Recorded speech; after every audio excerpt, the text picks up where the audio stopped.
Raising Kanan is going to come back for season 5.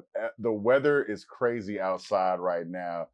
Trump is trumping, and apparently Ray J got knocked out by super hot fire. Okay, but wait, one thing. You know what doesn't get knocked out? Ray Khan. No, I'm playing. It's like, I didn't know about Ray J. Also, I'm mad at Raising Kanan because why? Did you see you saw the last season? Yeah. So when it ends, it's a gunshot, fade to black, and then 50 Cent like, what did you expect? You know, he say something snarky or that. We think he shot his mom. His mom all up and through the preview. Yeah. So now we know. I mean, we knew the mom was going to survive, but it'd be nice to just hold that. That is true because they talked about, like, if you read the synopsis, they talk about the second episode. They talk about Rocky doing this, and this, and it's like, well, okay, well now, I mean, save it. You know what I'm saying? You left us on the cliffhanger. I know that in the Power universe, nobody dies. I'm about to say nobody ever dies. Mhm. 50 Cent got what? They threw a fiery shelf on top of him, locked him in the building, basically in the oven, lit him on fire, crushed him. He came back the next episode, the next season, drank some Gatorade, laid in bed. He was back. He had a scar on his face. Yeah, what scar? He didn't have. I know nobody died. First-degree burns all over his body. I'm not gonna lie. I'm still expecting Ghost to come back. It'd be nice if they got along. I feel like if Mario Harwood got along, I feel like Ghost could walk back on that show. And I feel like they could come up with a really good explanation. Not a good one, but one we've accepted. It's Power. Like, the thing about Power, too, is I tried to rewatch it. When it was happening, one watch. It was amazing, but rewatching, it's terrible. Did you see I Love Boosters? No, what's that? Boots Riley. You might not like it, but it's, I don't like nothing. It's Wes Thomas Anderson, like the white dude that be making like the little like kitschy little movies that everybody be winning Oscars for. I'm not saying, but Boots Riley does like a certain style is his style. It is, you think you're getting one thing and then it go completely left field. Oh, that's something I would like. So what's he got out? And once you get used to it, it's like it's Keke Palmer. He did Sorry to Bother You? Yes. Sorry. Okay, you saw Sorry to Bother You. You remember the end of Sorry to Bother You? That was confusing. Yeah. Now picture Sorry to Bother You if he had like a bigger budget. I love because that's what this feels like. It feels like he has a much bigger budget. And the other thing too is like he's all about the message. He is definitely gonna hammer home the message. And I feel like if you watch this movie and you walk away not understanding the message, you just did not pay attention. And maybe at this point in life, in this time, we need people to literally scream message from the roof. This just came out? Yeah, I saw it yesterday. It's in theaters? Yeah. See, that's crazy. Yeah. That is insane how things happen. Like Lakeith Stanfield, Don Cheadle. Yeah. Don Cheadle is good in it. You might not recognize him. Really? I also like somebody that's like, hey man, I got this big star, and guess what? You might not see him. you might not see it. They use that. Yeah. They do. I like that. It is what it is. Go see I Love Boosters. I definitely will. I'm gonna check this out. It's always good to have something that's like Black owned or created really just by Black people. And our next guest. That's a good segue. Thank you. That's next guest. Good segue. Thank you. Next guest. Young Black woman. All right. Today's guest, somebody special, truly is creating a space for the next generation to soar. We are joined with Tyla-Simone Crayton, the founder of Sienna Wings, an organization dedicated to mentorship, empowerment, and exposing young people to opportunities they may have never imagined themselves. All right, through leadership, education, and community outreach, Tyla has made it her mission to inspire confidence, ambition, and purpose in the lives of future leaders, right? She's not just building this as an organization. This is about food. This is about community. This is about everything that has to do with being a young Black entrepreneur.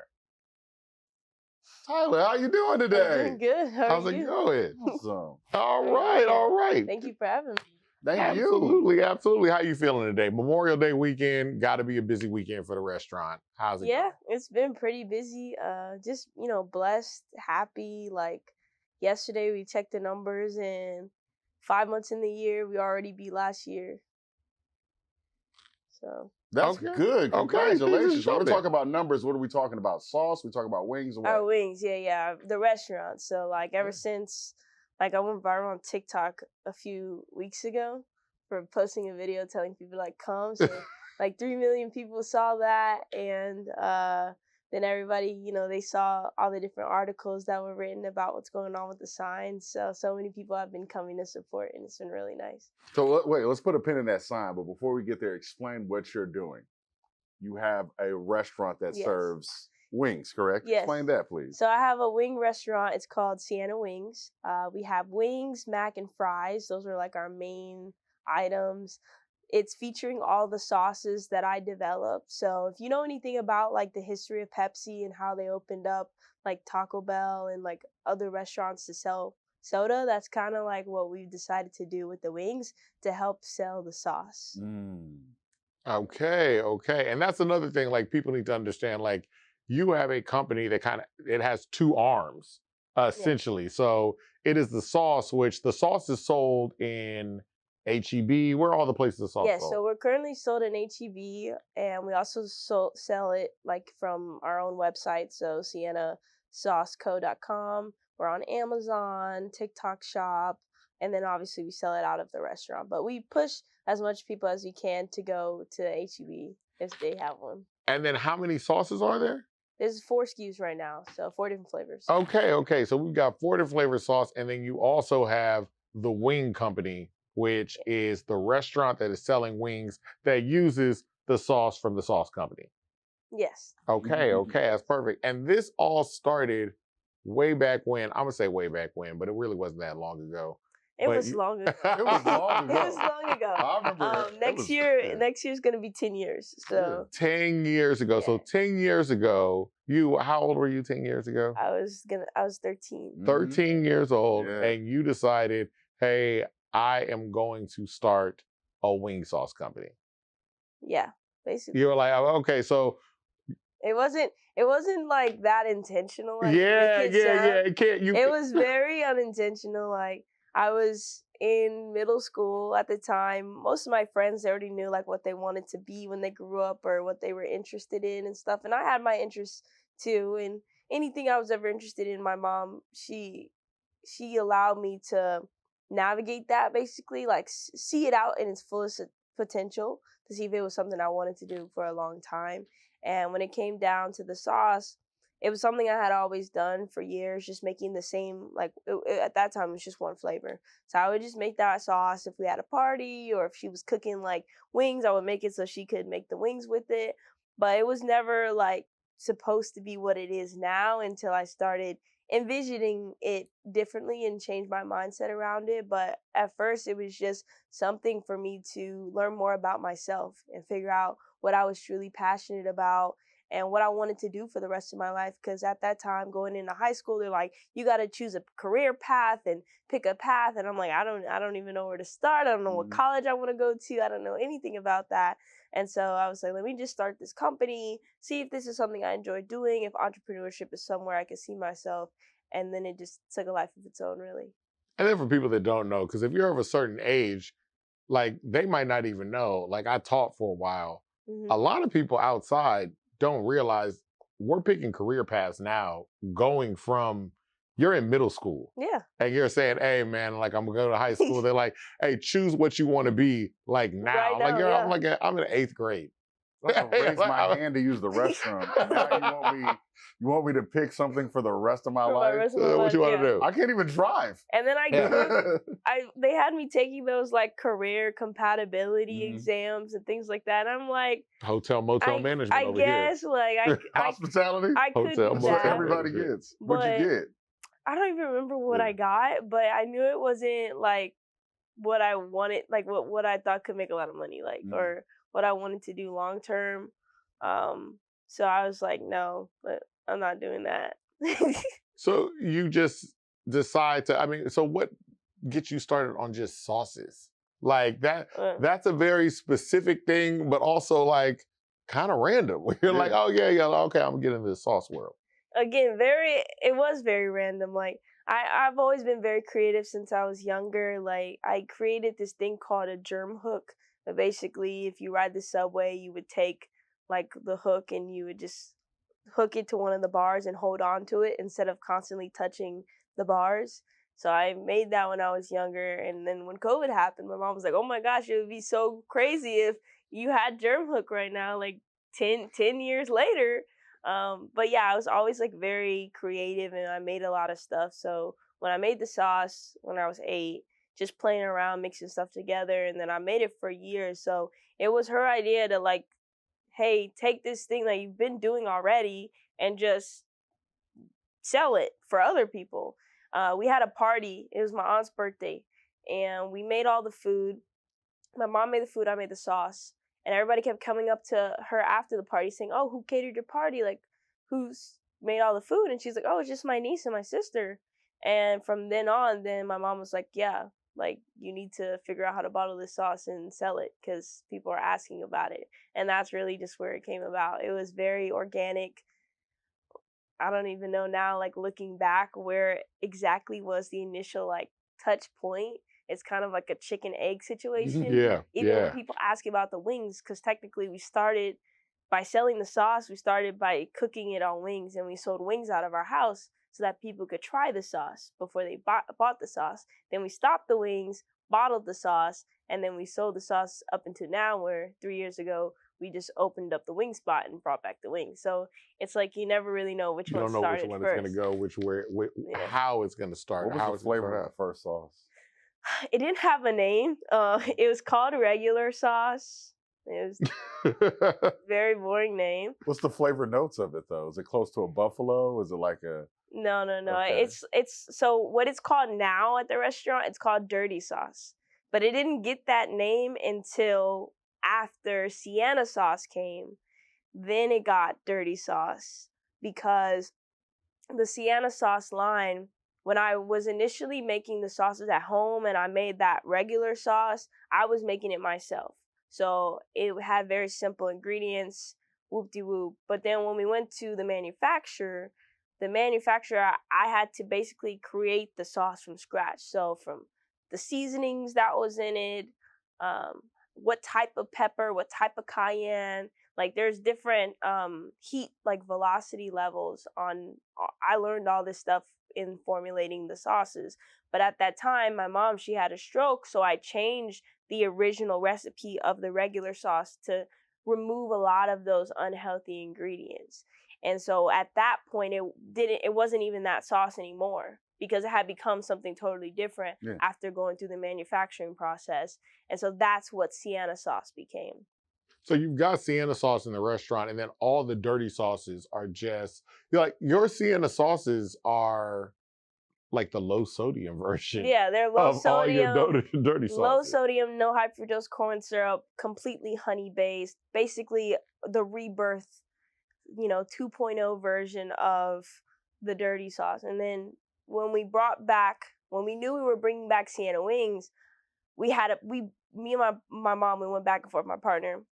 She didn't want to bring back the original sauce that we started with because she was like, if we bring back that sauce, what's going to be the differentiator for people to like want to buy or want to keep supporting Sienna Sauce? We don't want to compete with ourselves. Makes sense. So we finally, after months and years even, because again, we closed the restaurant, stopped selling it out of our house in 2018.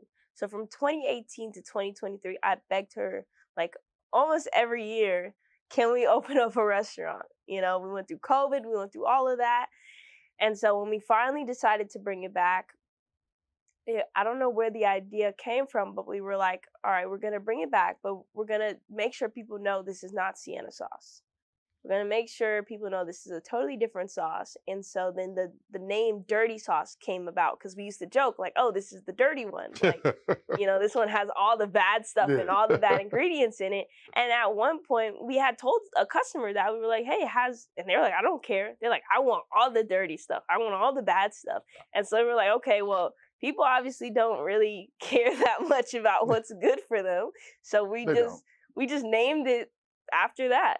And now when people ask like, oh, what's dirty sauce? It's just like, it's all the bad stuff. Like basically, it's all the bad stuff that's not good for you, but it tastes delicious. Yeah. And so that's where we're at now with it. That's good. I think people should know that, because I think with most companies, you make your regular product and then you make the healthy version, and you make sure people know it's like, oh, that's like, you know, I got Coke and I got Diet Coke.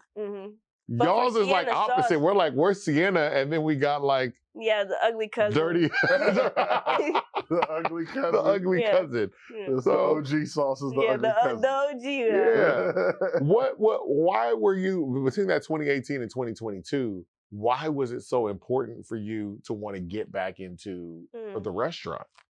I think going through all of that, like, that's a long time. So during that time, Sienna Sauce hit some really high highs. We were on Shark Tank.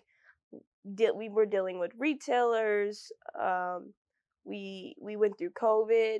And so all of those ups and flows with Sienna Sauce, I just kept like feeling like I was missing something. And when I was in college, I was like, okay, like after I graduate from college, I don't want to go back to the same place where I was always feeling like I'm missing something. And that's why my sophomore year of college, I came back home and I was like, I want to open the restaurant before I turn 20. And like, I need this. I need to be able to come home to something that like I want to get up and go do like every single day, and like really learn to love like even more than I already do. Because with the sauce, honestly, like the retail industry is very like for my mental health, it was just a lot.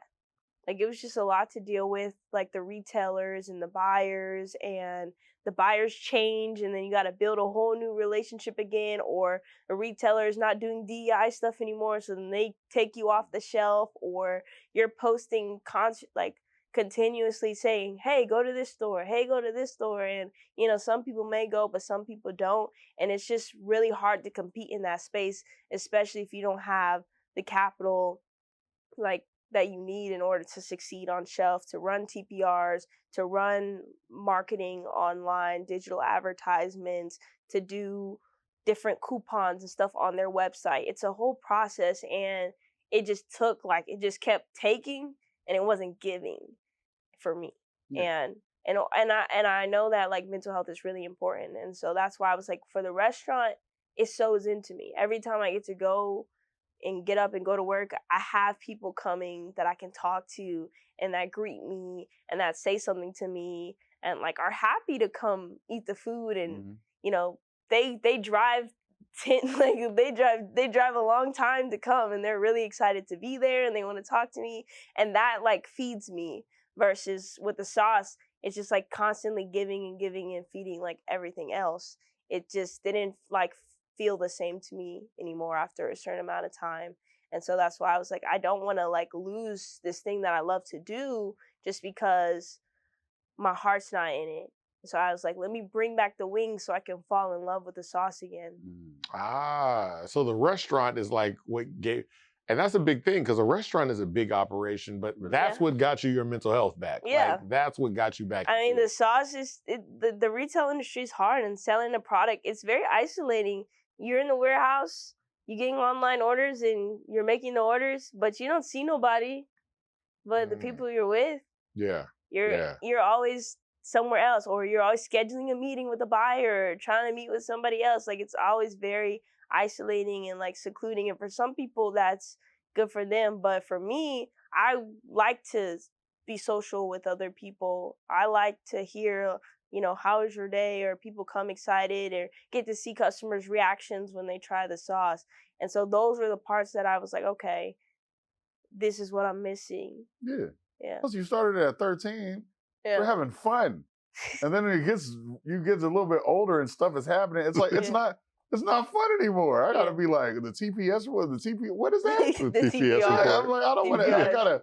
I gotta fight to be on a shelf. I'm like, bro, I'm 16, dog. Like, I want to figure this out. And now you're 23. It's like, bro, I need a Yeah. I need to have fun again. So I feel that. I understand. Like, what was it like to be able to open up your own restaurant? It was fun, and there was times where it wasn't fun, but it was like the type of what's the word? Frustration that you crave. You know, you want a challenge in a sense. Like I told my mom, you got to be a little crazy to be an entrepreneur. And nobody chooses that much instability and like anguish and uncertainty if you're a completely sane person. And so for me, I was like, that's the kind of frustration I like versus the other frustration I was dealing with where it's like my life is always in someone else's hands. Yeah. Versus like I have the control and I have the ability to change something if it's not right. If the customer's not happy with their meal, I can try to remake it or I can try to make them something else versus trying to compete against like things I'm not even in the same competition. I'm being compared to these huge big brands that have $1 million budgets and have basically all of the shelf space to get 1 or 2 people to go in every day and buy. It's like, I'm not winning that game right now. I'm trying to get this piece of Sweet Baby Ray's is like, we got the block. Yeah. And then you talk about we talked before, I don't think people often understand the amount of effort that you're putting into developing each sauce. Like it's not just like hey, I got ketchup, I got this, I got that. Like I took some ketchup, I took some Sweet Baby Ray's, I mixed them together, I stirred them up, add a little bit of honey, cayenne, boom, we're done. You know what I'm saying? So talk about that process, because I mean it's another thing too. I think you were even talking about like the heating and the cooling method of stuff. Yeah, so that's another differentiation between the Sienna Sauce line and the dirty sauces. Because we make it in-house, we don't make it heated, we make it cold basically. So we do, all the ingredients are cold versus when our manufacturer manufactures the sauce, they do it in a kettle and they heat it. Basically all the ingredients are heated up and then cooled down afterwards so that it's shelf stable. And like you said, it's very hard to make sauces. Even when we started with our first manufacturer and we had to transition to a new manufacturer because our capacity we needed more capacity and we needed also to be able to do gallons, which our first manufacturer couldn't do. And so when we wanted to get into the commercial business and like work with Cisco and other restaurants and even sell to ourselves for Sienna Wings, we wanted to go to a new manufacturer. And it took me about 1.5 years to actually perfect the first flavor, which is sweet and tangy. And that's the base of all of the flavors. So I had to get that one right, but it took a while. Like we had to, because every time that we made the sauce, like every single version, we had to heat all the ingredients up, make it hot, wait for it to cool down, taste it while it was cold, taste it while it was hot, then put it in the fridge, taste it, then cook with it, taste it again. So I had to do that 4-step process 14 times until the sauce tasted good in all 4 of those different instances. Because you never know how somebody's going to use it when they get it. Some people would just drink it out of the bottle. Other people are going to cook with it. Other people are going to use it as a marinade. So all of those things you have to you have to test it. You can't just test it right when you're making it. Damn, it's a lot of work. It's a whole lot of work. Yeah. You know, and the other thing too is, you talked about like, hey, I had a viral moment like the other day. I think you might be used to a lot of the viral moments. Like we've met you and you've just had a string of viral moments. Going all the way back to Shark Tank. 13. Like that experience just going on Shark Tank. Talk about that. Like one, applying to go to Shark Tank, you're like, hey, I'm gonna go out on Shark Tank, we're gonna get this, we're gonna win this, we're gonna talk about that process.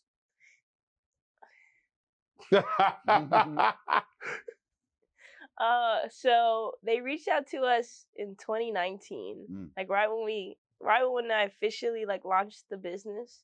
Because at first I was making the sauces and we were doing the wings in the house, and I don't consider that really the official start. So at the end of 2018, we found a manufacturer that could produce the sauce so that we could sell it on our website.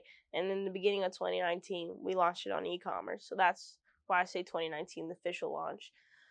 And when we launched it then, a few months later, one of the producers reached out and said, hey, have you ever heard of Shark Tank? Like, yes, I've been living under a rock. We've heard of it. And at that time, like, Shark Tank was a show. Me and my mom, we went through like some hard times and stuff, and we didn't have like cable or nothing, and that was it. You had the box TV and the antenna and ABC. That was it. You watch ABC. That's all you got. And we would watch it like all the time when I was growing up. So it was always something I thought of like I could do one day. Maybe I had to be like 40 or 30 years old. Like, yeah, Shark Tank. You weren't expecting to call like the next week. I was not expecting to call like at 15, 16 years old. And at that time, they sent us over application. They said, hey, we want you guys to like be on the show, apply. So we applied 2019. We sent like the first application. They didn't pick us. So then the next year was COVID 2020. We were asking them, hey, you guys even doing a show? We know they were having like an open call in Dallas. So we were like, hey, we're going to drive down there. And they were like, oh, no, you don't need to like do all that. Just send us any new information you guys have about the business. And we sent them some new information. And in that year, they selected us. But the whole time through the process, they're like, you may not be on the show. Even when you go and you tape and you record the episode, they say you may not be on the show. Because they record more episodes than they actually need for the season. Mm-hmm. So say they need like 140 episodes for the season, they'll record like 155. Mm-hmm. So it's about 15 people that probably recorded an episode and it gets like dumped or wasted. And so they always telling you like you never know. So you don't know until 2 weeks before your episode's gonna air. They call you and they say, hey, we're gonna release your episode on this date, this time, and then you have 2 weeks to get ready, like get prepared. So you have to go buy all the supplies that you need for shipping, packaging, all that, and basically get your stuff together. But for us, we had something in our spirit that we're like, okay, they're probably gonna run our episode. So we tried to get prepared early on, but you still never know. They could have said no, but they said yes. So. And they say yes, and then, you know, you get that viral response too. A lot of people are looking like, it's like, hey, it's this young girl, she's selling wings, or she's selling this sauce. You get that boost, and that's that's how we got to know about you. That's how a lot of people got to know about you, is by we're seeing either clips of Shark Tank or we're following you on social media and we're seeing those clips. So as that starts to build, I mean, what was that feeling, or how was that time when you're building out these clips, especially coming out of COVID? It's COVID time. Yeah, we were still in COVID. We filmed during COVID. So we actually spent 10 days in a hotel room in Vegas, quarantine. Got tested when we got there, and then got tested the day before we filmed and tested the day of. But our episode aired in 2021, literally about 6 months before I went off to college. And it was a whirlwind. Like, you accomplish, I feel like I've had a lot of these peaks and valleys, is what I call them now. Like, you do something that you never thought you would do, and then it's kind of like you get this burst, and then it just kind of like fizzles out. And that's only because I feel like even though Shark Tank was like one of the best things that ever probably happened to me, it was also like one of the most disappointing things that ever happened to me. So most of the time, other people, you know, they bring it up and they're more excited to talk about it than I am, because I got a deal on the show, and then the shark, she never reached out. And so for me, it became like embarrassing to have to tell people. No contact from the shark? No. Who gave you the deal? It was Kendra Scott. Mm-hmm. So wow. From about when we filmed in 2020 to probably the beginning of 2022, we didn't hear anything from her or her team or nobody. And one of her local stores, they wanted to do a partnership with us, like one of her jewelry spots. They were like, oh, like, we know, like, our boss invests in your business. We want to do, like, a sauce bottle jewelry thing.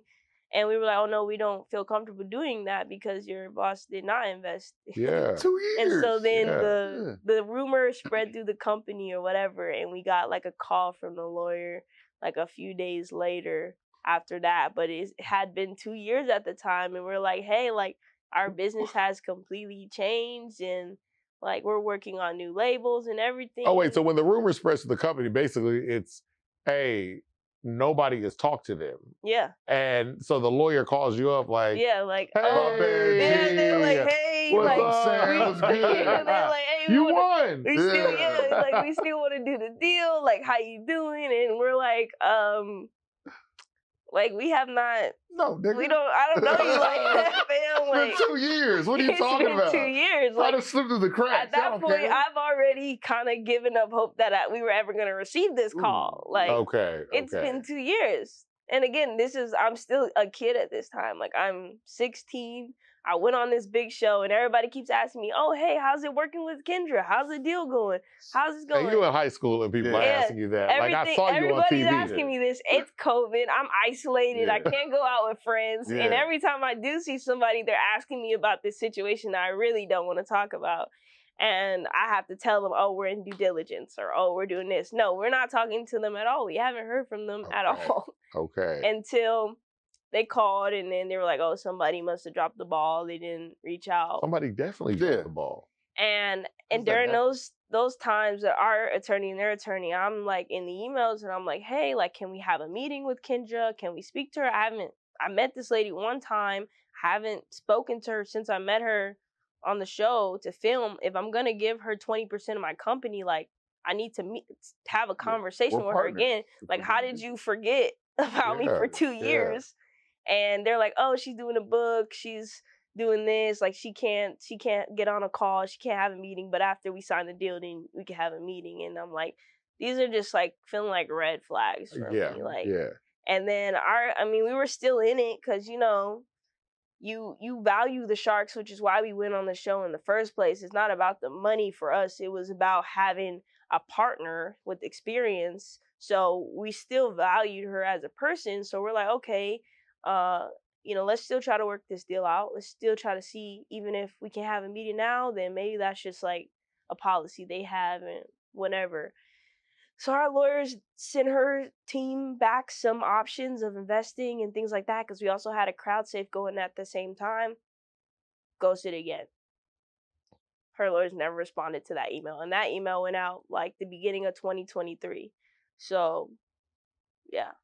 Okay, that's so dead. That was Sharks dead in the water. Yeah, all right. basically. That's done with that. Okay, but that's why it's like most of the time people are bringing up Shark Tank. I'm just like, it's a show. Yeah. Like at the end of the day, it's like it's entertainment. It's any other reality TV show that you will see. And some people have amazing stories like Scrub Daddy and all of them. And other people, you probably don't even check up on most of the seasons or there episodes. Are a lot of products we see where it's like it looks amazing on the show, and then you think like, I've never seen You've never seen it again. Yeah, they've gotten deals, and you've never heard of the product again. And if you actually do your research, a lot of those businesses have closed down. A lot of those businesses have failed. Even us, when we went on the show, we were doing our research before because we're gonna be on the show, so we went back and watched all the seasons. And a lot of those products, they don't even exist anymore. So you kind of went in with the idea, let's like, okay, let's be kind of careful. About you gotta be careful. Yeah. But we never thought it had anything to do with the Sharks until we went on the show and had our experience that, hey, maybe some of the reasons why some of these businesses didn't work out weren't just because of the owners or the business, but it was the partnership. Yeah. So. Okay, so you decide to, and that adds to your whole like boom and then fizzle. Like it's like, okay, I blasted out here, everybody see me, but while you're doing that, you're still moving the company forward. Yeah, the company's still gonna move forward. We're still pushing forward always. Also, at that point too, and then there is a point where you step away to go to college. Yeah. And not even a full step away. You're still making plans on the business. Like when you decide, okay, I'm going to go to college, like what did you decide to major in or anything like that? Is this to like just help out the business purely? Yeah, I debated back and forth for a while. Like, because again, I remember I started my businesses probably right when I started high school. I went to high school for 2 years. My sophomore year of high school was my last year physically in high school. Yeah. So my junior, my senior year, I decided to go homeschooled so that I could really focus on growing and running the business. So a lot of people don't know I didn't actually finish at like a traditional high school. I finished online. And then my senior year of high school, it actually ended up being COVID anyway. So all of my friends who were in school still, they ended up having to transition to online and all that. Everybody went to homeschool. And me, I was already at homeschool. So my homeschool didn't have to like, they were like, okay, this is regular scheduled program for us. Like, we're just going to keep going on how we've been going. So that was great for me because it wasn't like a huge disruption because I already had a year trying to figure out homeschool before the whole world was freaking out trying to figure out what homeschool was. And at that time, again, I was still trying to figure out if I even wanted to go to college. Everybody's in my ear like, hey, apply to these schools. And they were like, you don't even need to go to college because you already have a business. So why would you go do that? And I'm just trying to figure out like really what I want to do. And my mom, she never put any pressure on me about going to college. So that wasn't a thing. Neither did my dad. It was just really like, if you're going to go, you're going to finish. That's what she always said. Like, if you're going to go, you're going to finish. If you're not going to go, then you're just not going to go. And I think after COVID in my senior years, like when I really decided like, hey, I'm going to do this because I felt like I missed so much because of COVID and just being isolated and all that I wanted to go and like be with my peers. And then also I wanted that credibility aspect. Like dealing with the business and being so young, so many people didn't really, like they thought what I was doing was cute and nice, but they didn't respect it as a real business or as a real business owner. So I'm like, let me go get this degree so that I can be like, hey, I went to school for this. And maybe can, being so young, people can't start to treat you like it's like, oh, you're like the mascot, you're like the brand for the business. You know what I mean? But obviously somebody else is doing this business. But talking to you, it's very quick. Like you're like, but most people don't take the business. time to talk to me. They just see me online and they see my email and then, they don't respond to it. So I was like, let me just go do this for me, because after a certain amount of time dealing with so many people that don't respect you, you start to not respect yourself in some ways. And you start to lose confidence in yourself. And I think that's one of the things that always made me who I was and able to navigate in a lot of spaces was my confidence, because I was just young and charismatic, but having so many of those like instances where you peak and valley and things don't go your way, then you just start to like chip at that little like self-confidence. Yeah. So I applied for some schools. I got rejected from all of them except for Berkeley. And UC Berkeley? That's still a good one. That's a great school, though. I applied to some schools, I know rejected. it is, but I see the storytelling. I didn't know then. Yeah. I didn't mean to apply to that school. Oh, for real? That was an accidental application. Yeah. See, my mind was there, but it also wasn't. Okay. Because I applied. My dream school was UCLA. Okay. And they really should, like, in high school, they got to do a better job. Like, they got to do a better job at helping our youth. Yeah. Because it's just out there. I didn't realize until after I applied to UCLA, or in that process of applying, that they didn't have, like, a traditional business major for undergraduates. So every time I Googled, like, UCLA business, I didn't realize it was always for the master's program, and that it wasn't for the undergraduate program. So I'm going through the application. I'm like, okay, where's the business program? Like, maybe it's like an after the fact kind of thing. Yeah. Because that's how Berkeley's was. But then I realized later on, like, they don't have a business major undergrad. At the time, they didn't. They only had econ. Mm-hmm. But I still went through the application anyway, because that's the school I really wanted to go to. And during the application, because the UC application, I think there's like 7 or 9 UC schools. Yes. They're like, oh, like, hey, we'll give you 4 credits to apply to 4 other UC schools for free. So I'm like, okay. Might as well. Why not? Like, you gave it to me, so let me do that. And so then I'm like, all right, let me see if I've ever heard of any of these other schools before. I'm like, all right. UC Berkeley, that one sounds like familiar, like vaguely. So I'm like, all right. So I applied to that one, and then that's basically how it happened.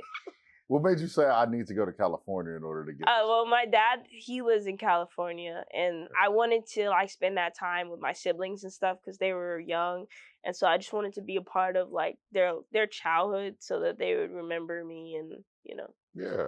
That's just I love my people. So it is this kind of weird, but it's almost like you're leading this kind of weird double life thing too, because you're on TV, you're on social media, you're wing, but you're also trying to like live almost like a normal life where you're like, oh, okay, like I'm gonna go to school like regular, I'm gonna be this family person. Like, what are your siblings even saying about this when they're like, oh, hey. Yeah, I mean, Shark Tank. They're really young, so they watched the episode, you know, with my dad and my stepmom, and they were just like, oh my gosh, my sister's on TV. But like she's also over there. Yeah, they're like, oh wow, like that's piece crazy. Together. And you know, again, when our episode aired, most of our family doesn't live in Texas, so and this is another one of those ups and flows things. So in the 2-week span of them telling us, hey, you're gonna be airing on Shark Tank, it was during like that really bad storm that happened in 2021, like the freeze or whatever, where the lights were off for like 10 days. And so they didn't have no water. Our manufacturer couldn't make any sauce. And they kept telling us like, hey, we can't like make the sauce because the water, the people are telling us like not to use the water and stuff. So, and then our packaging company was like, oh, well, we can make the boxes, but we can't really ship them to you because the weather's bad and nobody has power in Houston. We didn't have power in our own house. So we're sleeping in front of the fireplace every night, also trying to get ready to air on Shark Tank in front of 30 million people. And literally on the day of, like that Friday, the day that it aired, the power came back on in the house. And we got on this massive Zoom call with all of our friends and family and watched the episode. But a lot of people in Houston still didn't have power. Yeah. So it was just another one of those things like that happened right when something good happened. Then that happened. So you get the starts and the stops. The starts and the stops. And then we got like 15,000 orders in like 3 days. After the airing? After the airing. Yeah. And boots on the ground just had to go to the office and start packing orders. Like, it took us like probably a month and a half to ship all them out. Because we tried to like get them done beforehand, but we couldn't get product because the power was out. Yeah. So everything was behind and it just took even longer. But we had so many people, like my mom's friends and just community and people come and like help us pack the orders to like get them out, but it was just crazy. At that time though, it was just you and your mom basically who were running everything? Yeah, me, my mom, and then we had I think 2 other employees at the time, and then we had hired 2 more, but that still wasn't enough. That wasn't enough? That still wasn't enough. 15,000? That was not enough. Yeah. It was not, and we thought it would be. I don't know the number of nothing. 15,000, I'm like, golly, it's 15,000 3-packs or 6-packs, and you know these are orders. Yeah. So it doesn't tell you how many packs they ordered in each order. So not 15,000 bottles, 15,000 orders. Packs. Some of these orders are. Each pack minimum had 3 bottles. Oh, okay. That's at least 45,000 bottles.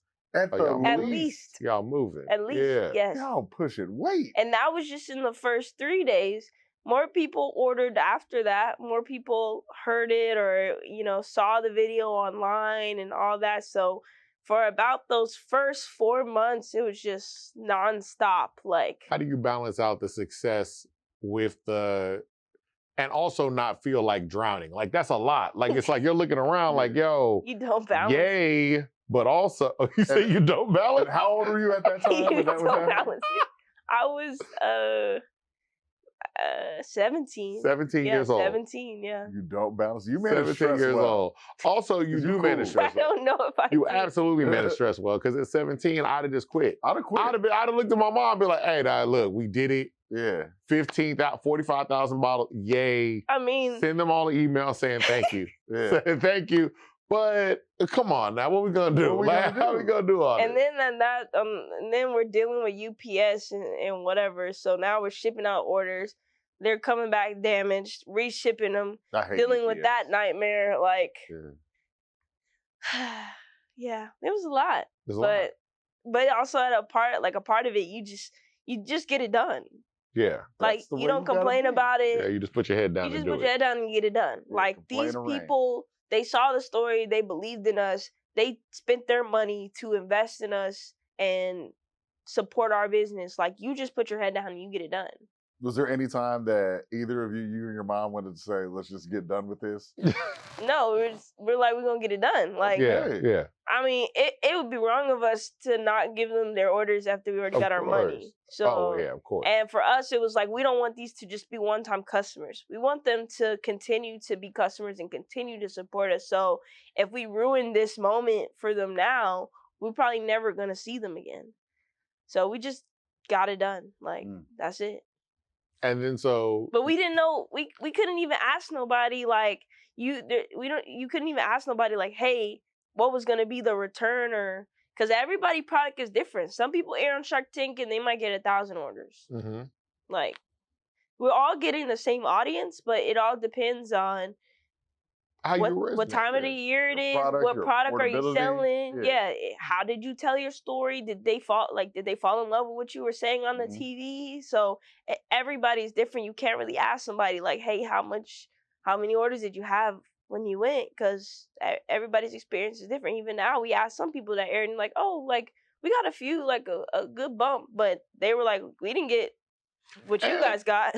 y'all were during COVID too. Yeah. People was cooking. You know what I'm saying? People was like, hey man, I'm watching it. We were at the edge rolled the edge off of COVID. But okay. COVID was still COVID. Yeah. And I think also because we aired during Black History Month, that might have helped. Oh, that's gonna help. Yeah, because we aired in February. So and people want to support a kid that's doing something. Yeah. Do. So, how many did you think you were gonna? How many at that time did you think you possibly might get as far as orders? I was hoping for at least maybe 1,000 or 2. God. I mean, at that time, we had only been in business for maybe 2 years, so I was just happy for whatever God blessed me with. Yeah. Honestly, it was less about the orders for me, and like, I just wanted it to be, I wanted us to get the visibility. Like, I wanted people to like know the brand and have brand recognition with it. Like, less about buying it immediately, but just knowing it long term. Because even if you're not buying Nike shirts every single day, like, if you see one, you know, hey, that's Nike. If you see a Heinz bottle on the counter, like, oh, that's Heinz. You might never go and buy a bottle of ketchup, but every time you're in front of it or you're at a restaurant, you pick it up and you use it. So that's what I was really looking for, just to add, again, another aspect of that credibility. Like, yes, I'm young, but I'm on a show that hundreds of thousands of people apply to be on every year. So I'm here. I've made it a part of this exclusive club. Like, please talk to me. Give me the time. Those were the things that were important to me at the time. Like, just getting that credibility and getting that, like, footing for the product to be respected. I didn't have really any expectations on like how many orders we were gonna get. I just wanted more people to know what we were doing, because I was like, this is really special what we're building. So it is special. Yeah. A lot of what you've talked about, even from that young age, you seem to have like a vision and a business acumen. A lot of kids, I'm sorry, at 14, 15, I cared about like wrestling, which didn't really change. But still, like at that, like, how did you get this business acumen at that age? I couldn't tell you. I think I just had to. Like, you can't be around a lot of adults, even if they don't know what they're talking about, they still pretend like they know what they're talking about. So you just learn how to play the game. Like, people try to trip you up and ask you questions that they don't think you know the answer to, and then you know the answer, and then they're surprised. And I like to keep people on their toes, so I just did what I needed to do. And what was that? Learn my business. My mom told me one time, she was like, you know, nobody should ever ask you about your business and you say, I don't know. And that just stuck with me. So I'm like, okay, anytime I didn't know something or I was having trouble figuring out, I would do what I could to figure it out. I would ask my mentors or people around me, or I would Google it, look it up, or I would take what I could from school and just apply it where I could. But that was it. And then we're talking about like the ebbs and flows, you knowing your business. This all kind of hits ahead where we're getting to where like you and I met the first that first time. I saw you post a video about not having a sign. And for a lot of people, they might not even understand how that's why we wanted you to explain like the brand and the business and how it's broken up. So for your wing spot, how did y'all even wind up in a location that didn't have a sign in the first place? Because a lot of people don't even understand that part. That's a great question. So when we first started, we started inside of a supermarket. There's a supermarket inside of my neighborhood called Harvest Market. And when I came home from college, there was another place that we were supposed to be in, but that didn't work out. So we ended up, my grandma went into the supermarket. They had another space available. And then me and my mom, we went in there and we asked them like, hey, can we rent out the space? What does that look like? And then we looked at it and we were like, it actually doesn't have what we need. It doesn't have a hood bin. It doesn't have anything like that. And they're like, well, we have a food court. Like we could give y'all a section of our food court and just move our food that we're selling to the other side. And then y'all could rent this whole section. So we were like, oh, we didn't ever even thought of that as an option. And so they're the ones who actually came up with that idea of taking that space, because we didn't even know they were trying to rent out parts of their food court, because the supermarket had been there for like 2 years at that time. And so we signed the contract. I negotiated the lease with them and my realtor and then my broker. And then we opened in like 2 weeks, 2.5 weeks. Okay, it's pretty quick. Yeah, it was very quick, but it wasn't as simple as it sounds. Yeah. I was crafting a business plan while I was at college for months, and I just kept, saying, hey, I want to do this, but words are just words. So I planned it out down to which pepper we were going to use, what the names on the menu were. I designed the whole menu myself. I designed what was going to be on it, what all the names were going to be, what the price point was going to be on all the menu items. So everything. So by the time I presented it to my partner, she was just like, oh, wow, like you spent a lot of time on this. Like you basically did the business already. UC Berkeley paying off. Yeah. They're like, oh, you're doing something out there. You're doing something out there. And so she finally took me seriously, even herself, after 6 years, because she's like, how hard it is to run a restaurant and do a restaurant. And she just kept saying no. And then that time she said yes. And then we just did it.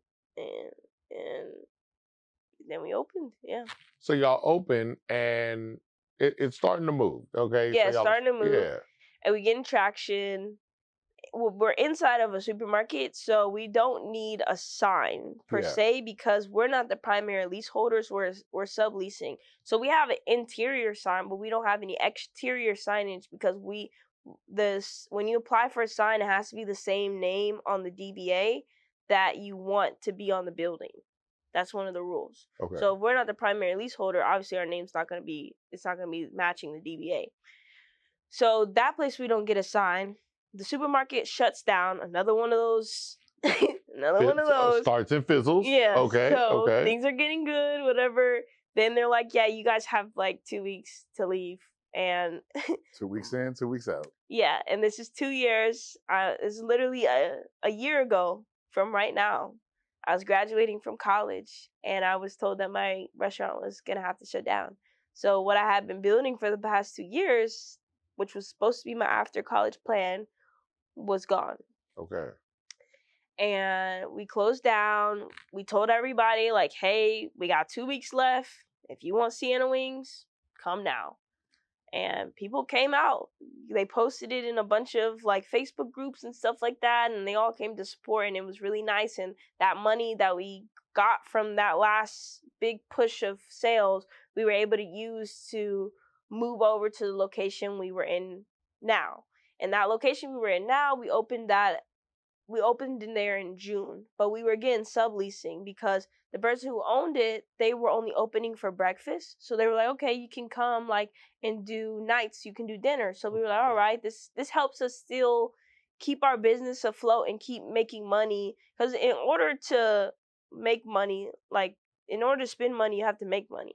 And so for us to find a new place to build out, to open up, we needed money. And it's not just like growing on trees around here. So we're like, we gotta open up. So we opened up 2 to 9. I think actually I tried to stay open as late as possible just to see like if we could get a little bit extra. So a lot of those nights it was just like me closing by myself and just trying to, make it happen. But we opened from 2 to 10, I think every day from June all the way to November. And then November is when we actually got to a point where we were able to take over the space from the previous, the people who actually owned the place we were subleasing from. Okay. So at that time, even that time in June to November where we were subleasing again, we're not the primary leaseholders.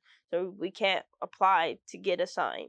And there's already a sign because we're not the primary leaseholder. So in November when we went and we took over space and we bought it from them, we did an asset purchase, then we were the primary leaseholders, so we could apply for a sign. So we got a DBA with the name on it that we needed for the sign, Sienna Wings. We submitted everything to the POA, and they came back and they were like, oh, because you guys have Sienna in your name, you have to sign a licensing agreement with Sienna.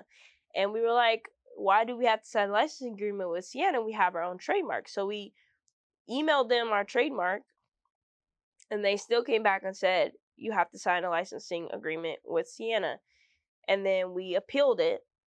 They basically denied our sign. So we appealed it, and they said you have to sign a licensing agreement with Sienna. So they denied our appeal again.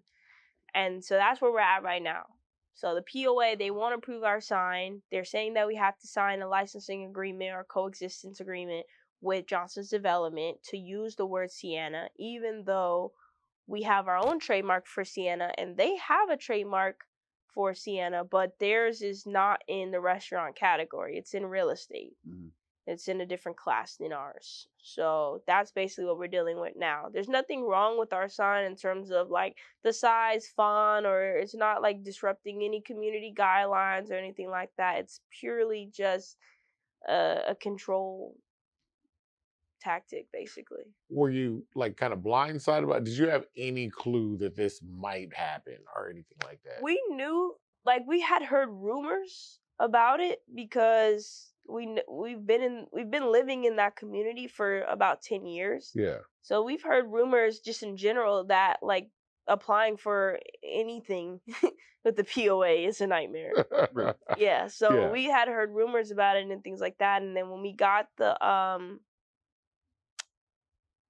it doesn't say anything about that on the application. Yeah. It says it in the deed restrictions. So we didn't see that until after we had already applied. And again, because we had our trademark, a lot of the businesses that happened with, they didn't have trademarks. Okay. So they were licensing the word from Sienna because they only planned on using Sienna Cleaners or Sienna Dental because they were in Sienna. Yeah. They had no plans on using it in Houston or in Miami or in Chicago. They were going to be probably Chicago Dental or Chicago Cleaners there. Whereas for me, this is our brand name. It's our national brand name. So whether we're in Sienna or we're in Houston or wherever, we're still going to be Sienna Wings. And that's why we were like, this is weird. And that's probably why it stands out, I guess, for y'all as a brand, because you have plans. It's not like you're like, oh, I only want to have this one location in Sienna. Like, if I can be everywhere, you want to be everywhere. Yeah, our goal is to be the largest competitor against Wingstop. I've always said it. So. Okay. Thank you. Because Wingstop is trash. But, okay.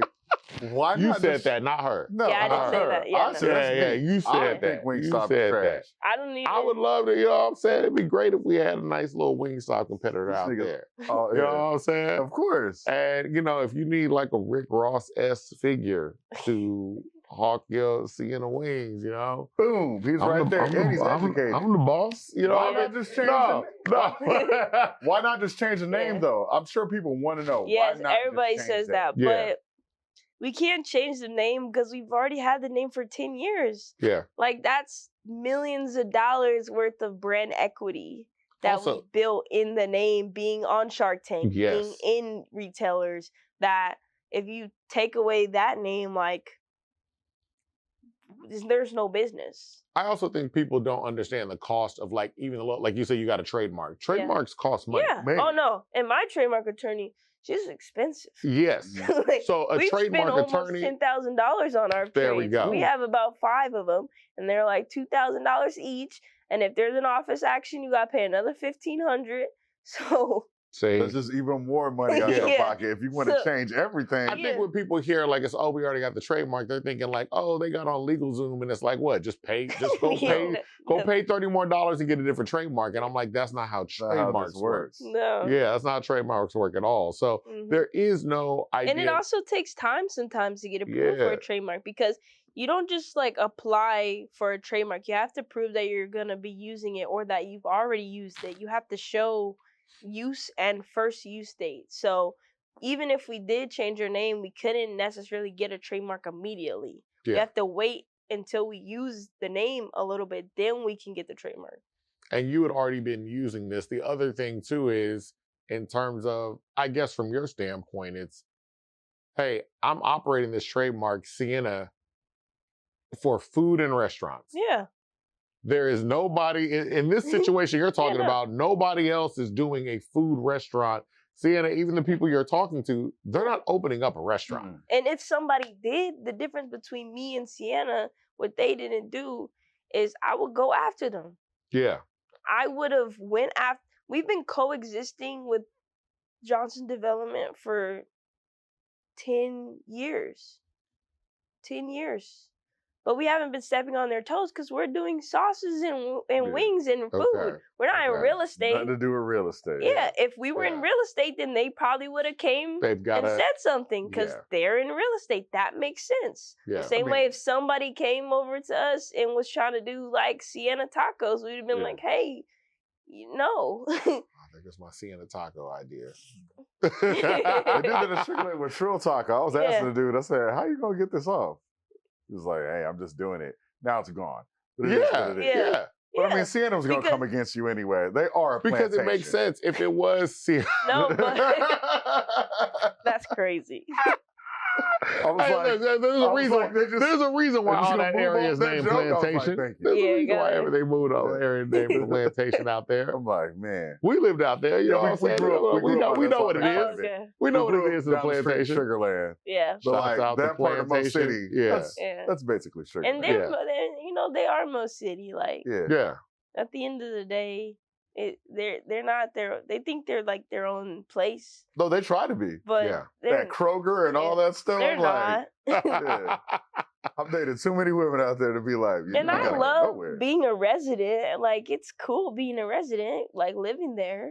That's where I grew up. You know, I guess here's the other thing. So when I went out there to interview you that first time, one of the things that struck me was how long it took to do the interview, because people kept coming in solely to ask you about the sign. Yeah. And like literally just like, hey, do y'all have y'all sign? What do we need to do? Yeah. Can I sign a petition? And everybody, men, women, old, young, black, white, Asian, like everybody just kept stopping in. It's like, oh, well, let me go in and get some wings too while I'm up here. The community is very tight-knit. Yes. I will say that. Everybody knows. They're like, we got a group chat going. We got a this. What is that like to also feel? I mean, on one hand, it's like, hey, I'm a part of this community. There is this one entity that is telling me they don't want to do this for me. But the community itself is definitely behind you. They're behind me. It's just, it's weird. It's really weird. That's all I can say. Like, because if anything, like, I should be a mascot of Sienna. Like, I should be on one of those come to Sienna billboards and, you know, create this. At least a commercial with the holding the wing. I know. So Sienna Day at Kitty Hollow Park. I know. And the funny thing is, it's even crazier. Is like 90% of the people I meet think my name is Sienna. I'm not gonna lie. When I first went out there, I thought it was Sienna. So it's like even more frustrating that I'm dealing with this and can't get a sign. Like I'm trying to put my own name on the building, basically. But that's just because my name ain't really Sienna. But everybody calls me Sienna. Like, I got noticed so many times, even recently since going viral on TikTok. Even more people now think my name is Sienna. They're like, "Oh, Sienna." They'll see me, like, I don't know, anywhere. I was HEB. Oh my gosh, Sienna! Like, I've got your sauce right here. And they live in Sienna, and they know the neighborhood's name is Sienna, and they still think it's my name as well. I mean, I don't think it's a very black name. It is. Let's be honest about the situation. It's a black name. You're right. You're right. I think I've only met one black person named Sienna. Not really? I feel like I've met two. I think the problem is I haven't met any white people named Sienna. Exactly. If y'all are out there, I'm not one of them. Comment. All right. I wanted to do a collab, like a funny, like, haha type of thing, and like reach out to a whole bunch of people whose name is actually Sienna, that would be hilarious. And have them do a video with the sauce. You should do that. Because that makes my sense. name You should do that. You heard it here first. And it might be somebody overstepping their back. It's like the Sierra Mist thing. Like, you know what I'm saying? Like, they, you know, you don't see Sierra Mist anymore. It's Starry, you know. But same. They went after. Somebody said that to me today, and I was like, we don't have Sierra Mist. But I forgot that they went after that young lady named Sierra Mist, and her name was Sierra. Her name was Sierra. Like, there was just no getting around it. Like, so it does show kind of like that legal world of the trademarks and things like that. And now sometimes, whether right or wrong, people can be real aggressive, and companies can be real aggressive on trademarking, where you're like, hey, I'm not doing anything that y'all are doing over there. Yeah. Like, You're not even near the same category. Not at all. Yeah. At all. So. So that is a huge thing. Talk about, and look, you know, we talk about the viral thing. Like, I saw, like, you are having more visitors. You're having more TikTok stars come out. I saw the gentleman that goes out, the older white guy that just goes out. Oh, him, Oh, dog, he's hilarious. He's so cute. He is hilarious. Yeah, because you know his food is good if he laughs. Yeah. If he laughs at the food, like, he'll take a bite and just bust out laughing. I was so confused at first. No, that is. But I was like, oh, everybody's loving that in the comments. Great. And my thing is, I like him because he violates every single rule they would tell you about social media. Like, the camera angle, they'd be like, oh, that's a horrible camera angle. He'll start off, he's like, they say she has wings, but no sign. He starts from that angle? I'll be the judge. And he'll show up from the neck down. That's the worst angle. Buddy is just out here. That's the dad angle. He's a dad. Yeah, that's what he is. Just a straight, like, hey. When dad trying to video chat me, it's always like this. That's it, right. I said, put your camera up. Yeah, but he's good though. Yes. Like, I like that he doesn't rate the food either. I like that too. Like, that's perfect. This influencer, I like that too. Food reviewer culture, like, it's getting out of hand. I think it's going away. I'm like, you don't know. I think it's going away because I feel like now everybody's. First of all, we realize we can find a good or a favorable or a negative opinion on everything single item. And so people will be like, you know, I found this like secret spot. And I'm like, girl, that's a Wendy's. Like, you know what I'm saying? It's like, yeah, some of this food that y'all say y'all really, really love, I'm like, okay, I've had that. It's not the greatest. And then there are other times where they'd be like, I don't like this. And I'm like, no, that's good. You eat chicken nuggets. I mean, I'm excited to see what it evolves to, because I do think that they're important, but I also feel like it's you can't like put your toes in both sides. Yeah. Like you either gotta be an influencer and get paid, and so whatever you say, it's just because you got paid, or you're just an organic reviewer and you go and you pay for your food and you can say whatever whatever you want to say. But I don't want to pay you $500 and then you say my mac and cheese is trash and then like I don't want my money back. Because I do feel like we have blurred the lines on that idea of like, yo, if you take money, you're already compromised in terms of giving a review. Because once you pay me, I'm like, well, I mean, yes, cool.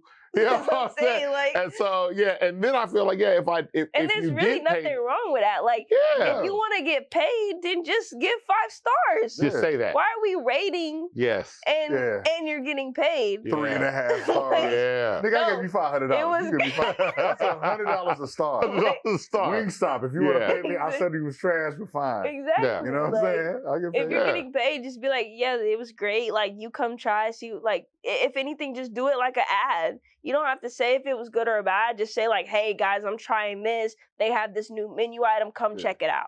But I think say if it was good or bad. The flavor notes. Oh, it's spicy. Yeah. Oh, it's sweet. You don't got to be like, I ain't like that. You'd be like, But I think that's why. So where I think it's going is guys like, what's his name, Kent? Kent, yeah. Because he's not really giving a rating, and it's also fairly obvious. Like, he goes and tries out ethnic food, and it's obvious he's never had this before. That's crazy. He will pop up in a Nigerian restaurant and be like, I've never had this. Tell me what to get. Yeah, never had none. Yeah. And they'll get it, and he just genuinely wants to try it. Egusi soup.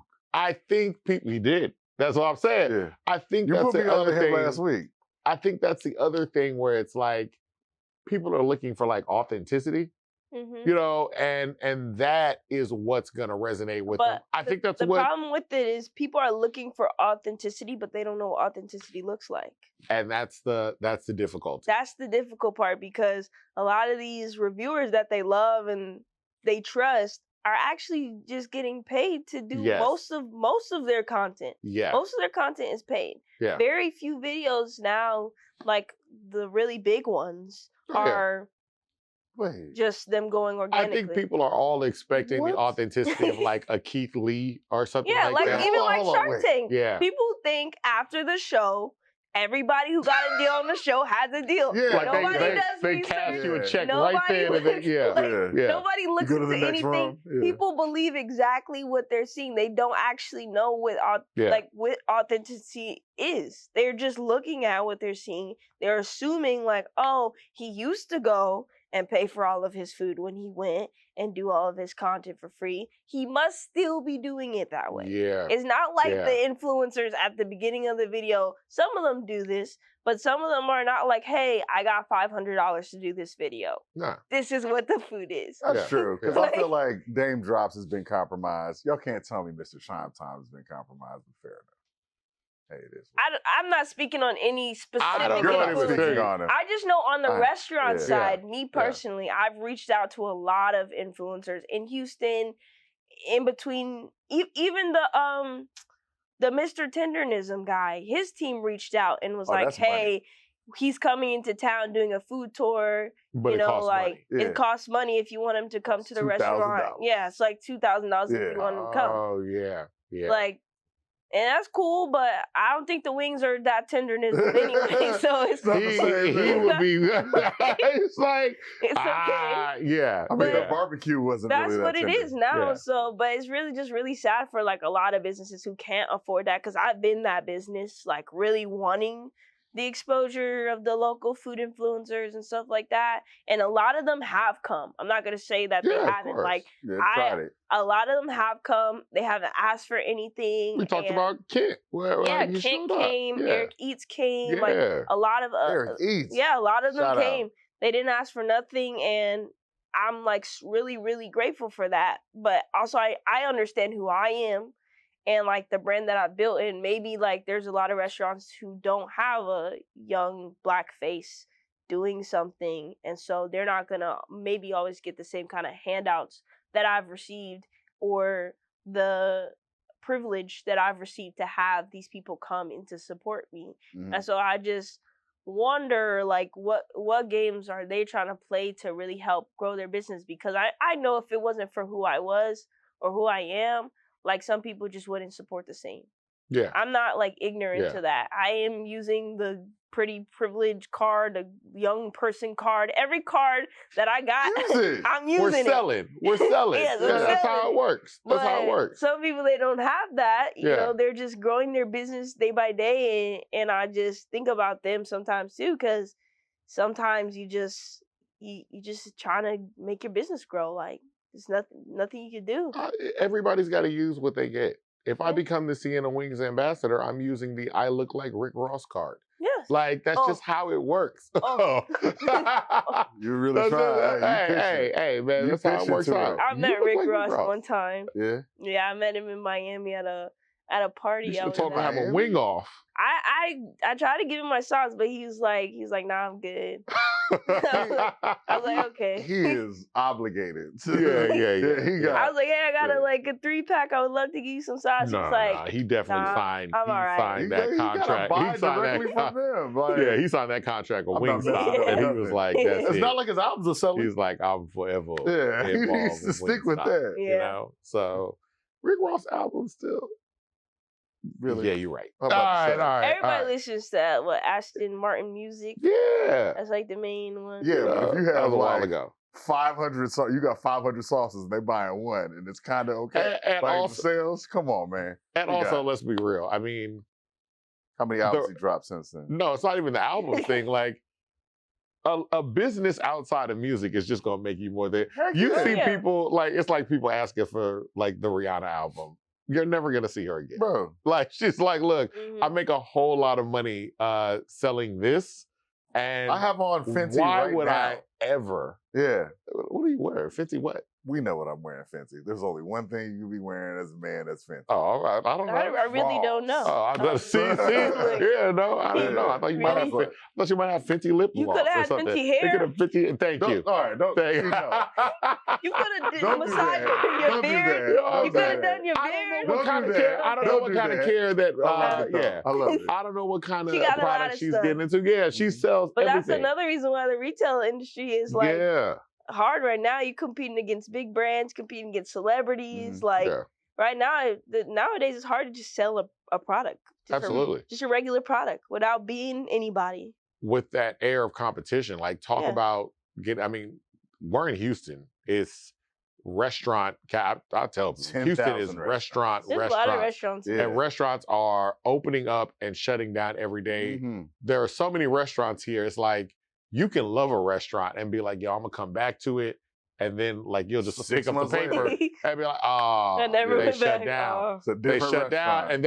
And that's not about their quality. It's like they are good. Yeah. They are everything. So how has it been for you competing and not having a sign? Good segue. That's not where I thought the question was going. I had a different answer. It went around. We can answer both. Answer my question and then answer the one you thought, and we'll figure out the question you thought I was going to ask. Yeah, I mean, it makes it even harder. Like, just think about most people when they're hungry and they're looking for food, they're not always immediately going. If you're driving, you're not immediately going to like look at your phone. Yeah. First, you're probably going to look to your left and your right and be like, okay, what's around here? Or what do I remember that's around here? And then you're going to go that place. If you don't remember anything that's around there or you've never been in that area, then you'll probably go to your phone and look. Or if you're tired of places that you've already been to around there, then you definitely go to your phone first because you want to go try something new. So most people, like in my neighborhood, we only have really one road out and one road in. And that's the road that we're on, Sienna Parkway.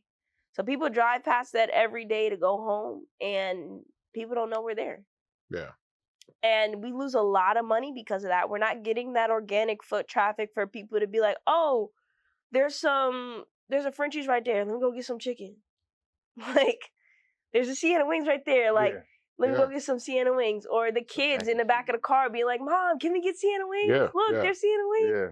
No, we're not getting that because they can't see a sign. So we're missing a lot of that organic traffic that we would be getting. Most people that come to us, they're very intentional. And that's what I call them. All of my customers I'm getting right now are intentional customers.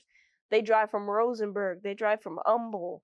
I had a guy who just came from Louisiana to get some wings. They're very intentional customers, but we're missing all the unintentional people. And those are the people that you need in order to scale the business to the next level. That makes sense. Because at a certain point, when you have multiple locations, you're going to need that organic traffic of people just looking and seeing you on the road, because the intentional person is probably going to keep going to the same spot they always go to. They're not going to be going to every place. Yeah. And so when you go into new neighborhoods and new places, you need people that are just driving by and hungry and want to pick up some food. It makes perfect sense too, because even when you're talking about like having a sign, and it goes along with marketing as well, because my homegirl, her 6-year-old, he constantly asks for Arby's and he's never had it in his entire life. Because he see that sign?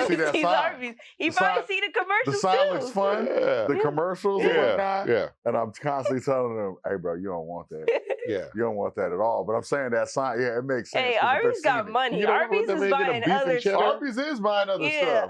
But that don't mean it's good to me. Let that man get a beef and cheddar. He had to discover it. I feel like I told his mom, I said he has to discover it the same way me and my brother did. It was in Sharpstown Mall. And I remember Mom gave us money and I went and got Arby's and I took a bite and I was like, them niggas got McDonald's. I gotta eat this, dog.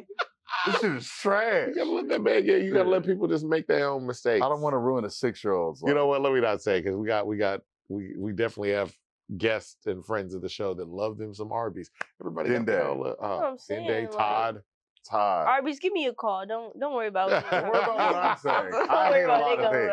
Arby's, I'm about to say, call up. Arby's, I'm about to say. Yeah. Pick you up some. That's what I'm saying. Pick you up some Sienna Sauce and put it on some Arby's. I'm not competing with other restaurants. Yeah. Again, like I said from the beginning, my goal is to sell the sauce. I just don't want to sell it in retail anymore, like the same way I was before, with barely any resources in the jungle with a bunch of wild animals. Like, that's what it feels like. I want to get to a point where we can compete with the big dogs on shelf, and we are in multiple retailers. But for now, I want to get the sauce in people's faces and get people to know it better, so that when they do see it on the shelf or they casually pass it by, they're more likely to grab it and interact with it because they've had it at Arby's, or they've had it at Fuddruckers, or they've had it at Sienna Wings. So they go and they get Sienna Sauce. There we go. He used to work at Fuddruckers. You know what I'm saying? But that's another thing too, because I think that also puts in people's minds, because people understand how hard it is to run a restaurant, because we hear that all the time. Hard to run a restaurant. I think when people saw like you got into HEB, they're like, oh, you made it. And people don't understand how cutthroat it is being on the shelf in a grocery store. Yeah, there's so many entrepreneurs that come to me and like want my help on getting into retail and getting their product like on shelf. And a lot of them, I tell them, like, if you don't have to do it, don't do it. It's such a science. It's such a business. Don't do it. To it. Yeah. Unless you have a good stash of cash, don't do it. Yeah. Don't. Can you elaborate on that? Like, what do you mean? Like, why is it so hard? You need a lot to compete, like between slotting fees. What's a slotting fee? So like basically it's a fee that you have to pay in order to have your place on shelf. Okay. Because there's a bunch of brands competing to have that spot on shelf.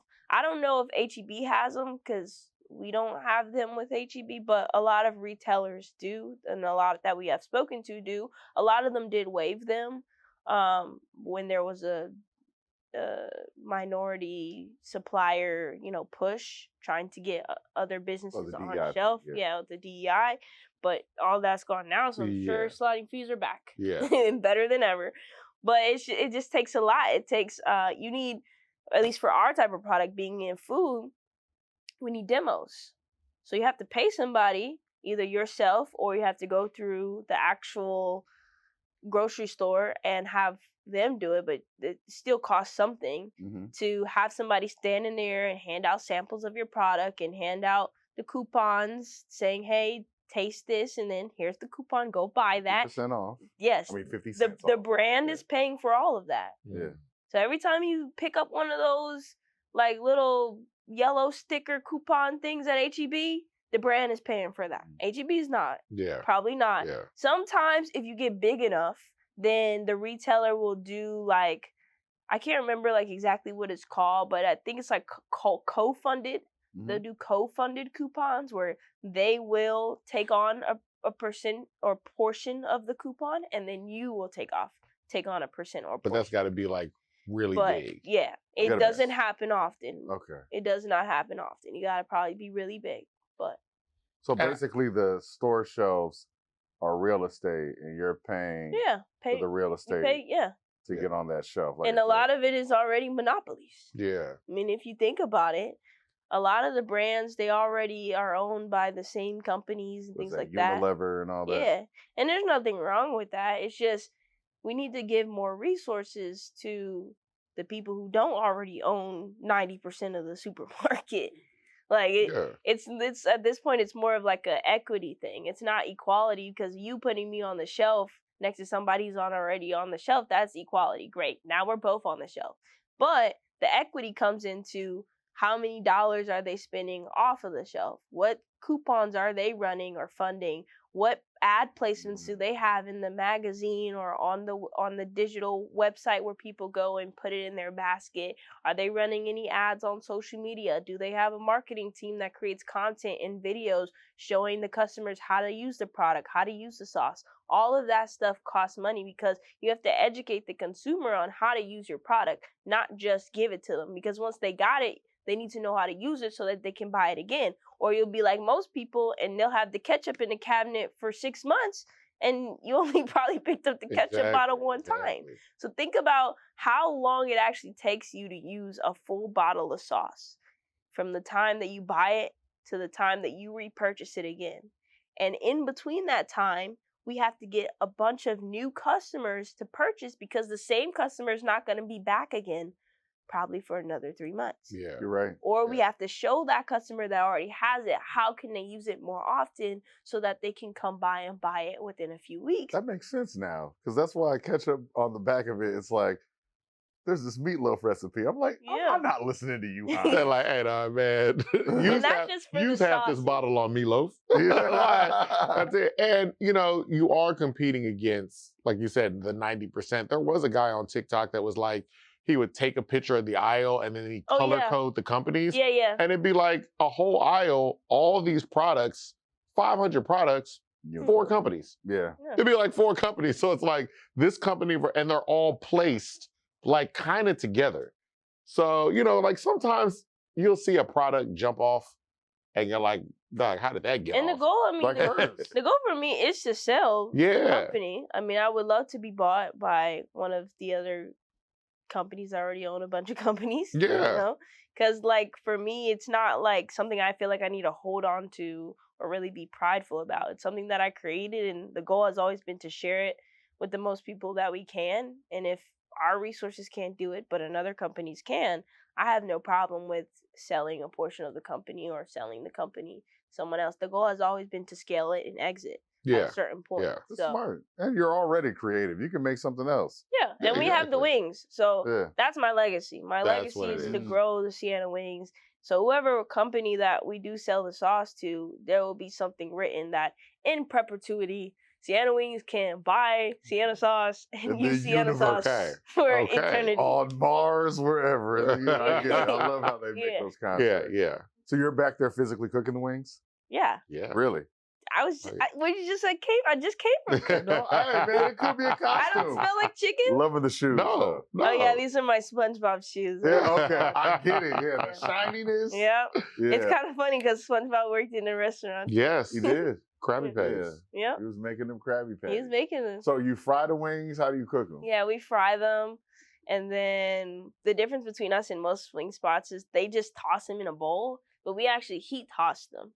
So our sauces, because they have honey in them, when we heat them up in a pot and we toss them on the stove, we do it in the sauce caramelizes because it's honey. Oh, and so the wings become very sticky and they're just really good. I'm not an influencer, but they're good wings. They're good. Not only that, it's like our parents liked them. They went to your restaurant. Okay. Yeah. Like they lemon pepper have lemon. Oh yeah. What? Like it's like real lemon, like real lemon. You know what? Talk about the lemon pepper. I'm to go. Yeah. So the today. lemon pepper, it uses our lemon pepper sauce that I created. We put lemon pepper seasoning on top to add a little bit more for the people who really like seasoning, and then we have a lemon in the box.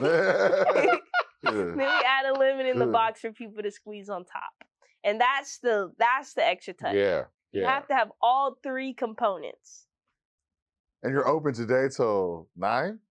8, actually. 8? Yeah. You got time. And where is this place located? Can you say the address? 4340 Sienna Parkway, Suite 104, Missouri City, Texas 77459, inside of this building called the Commissary. All I'm saying is, before we get out of here, I'm gonna need you to say that at least 2 more times. Yeah, I got you. And making sure we put this out, because that's good. Yeah. And y'all are on like your location is that kind of location where if you're headed home to like your neighborhood, your community, it's like that pizza spot, that wing spot. Yeah. It's the thing where you'd be like, oh, let me go in and stop by and get it. And if there was a sign, there would be more people just going like, we get so many people that don't even live in the neighborhood that drive to come get our wings. Yeah, it's a good location. Because in Missouri City, there's not really that many Black-owned restaurants in general, let alone wing spots. Yeah. So we're the only, I think, Black-owned wing spot in Missouri City, and we're the only really wing spot in Sienna where we're at. So. Like, cause all the other restaurants over there's chains and there's some bland barbecue places I'm not gonna mention. Oh Lord. Oh my God, you know what I'm talking about. I do. Oh man, there's like 4 of them. You'd be like, really? They need some Sienna sauce. They do. The problem is the sauce. Call me if you need some sauce. I don't think they realize how bland it is. They don't. Yeah. They don't. But a lot of places need sauce. Yeah, man. Some of them spots out there. Yeah. Just hit her up. But one of the restaurants I was very excited about coming to Sienna was Trill Burger. Yeah, absolutely. Yeah, because I had their burgers like at the Shepherd location, and they were always really good. So to have another place close by that's Black-owned that I could support often was nice to me, because even though I eat wings every day, every once in a while I want a burger. Yeah. But I really love how the Trill Burger tastes with the sweet and tangy sauce. Okay. So there you go. I always put my sauce on it. So I was like, now that they're they're literally probably 8 minutes away from my house. I'm like, we need to do a collab. You gotta reach out to Bud. You reach out? You gotta reach out to Bud right now, man. I'm about to say. We gonna clip this up. Reach out to Bud right now. Sienna Sauce Boss, burger special with the sweet and tangy, because when I eat it with the Trill sauce, and I get extra Trill sauce too. Like the Sauce Boss, I get extra Trill sauce, and then I put extra sweet and tangy sauce on it. It's the best. Like, it's the best burger. There we go. It's already, you just made it even better. It's the best burger. Made it even better. And anybody who follows me on Instagram knows that I love going there and eat the burger, because every time I get a burger, I post that I'm getting a burger. And I'm always getting one. Ever since they moved to my house, there was one month where my mom was like, we can't go. You gotta chill out. You gotta chill out. You gotta do like once every. Have you tried the Trill tenders? I haven't. They don't have them there. But they're coming out with a lot of like lemonades and stuff. Yeah. And the lemonades are really good. Lemonades they have there. Yeah. The lemonades are good. Those give me like ideas of stuff to do like at my restaurant, because we don't have like really any drinks besides like any juices. We have sodas, because we work with Pepsi and things like that, because we did like the Pepsi dig-in thing. So Pepsi's been a very great partner for us. Awesome. That's good. That's good. And it's like, you talked about like Black-owned business. You got Bun that's stepping out there. But even that day where I was out there, you were working with another pop-up. Yeah. That was out there. What's that? Chica's? Her bakery. cookies. So, Yeah, she brought like scoopable cookies and stuff, and she just had reached out on Instagram and said like, hey, you want to collab? And I was like, yeah, like I love working with other businesses that are up and coming and giving them exposure when I can. Because she was doing cookies, it was easy to collaborate, because we sell puddings and stuff, and we have like an exclusive partnership with Giselle's Cakes. I don't know if you've seen her stuff. Yes. But she's like one of the best, if not the best, in my opinion, puddings like around Houston. And she actually has a shop too, but she mostly sells hers in HEB.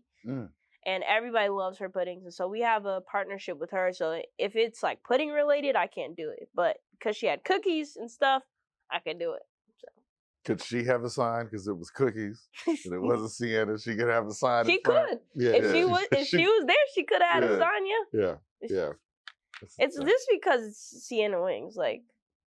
Now, well, of course, your hope is to get a sign. Yeah, we're getting a sign. Okay.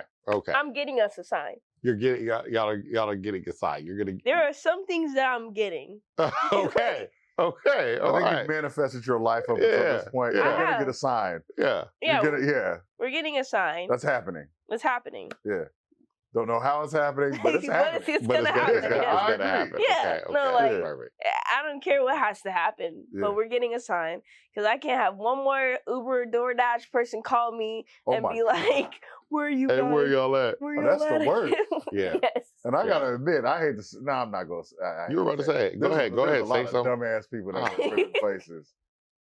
I'll be like, that's why you work here. It's not because you can't get a job. Oh my God. Nigga, you are. He gets real upset because he gives he might give the clearest instructions that I've ever seen on how to get to an apartment. There's a note. At the restaurant, there's a note that says, please come inside of the commissary to pick up the order. It says it on there. Let me tell you. They never read it. Clear instructions. No. Some of the worst mess ups I have ever seen. But I don't think they read people.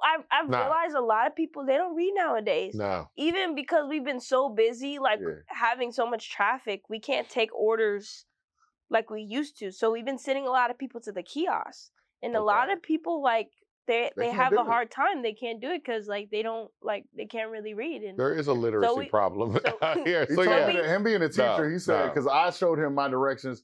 He goes, "Yo, a lot of people can't read," and I was like, "No." I said, I think it's something that people don't, even from being in law school, when they were training you to talk to a jury, they're like, oh, they used to say talk to every juror like they're at a 6th grade reading level. Now a lot of times they say talk like they got a 3rd grade reading level. A lot of adults, people be like, oh, there's a reading epidemic with children.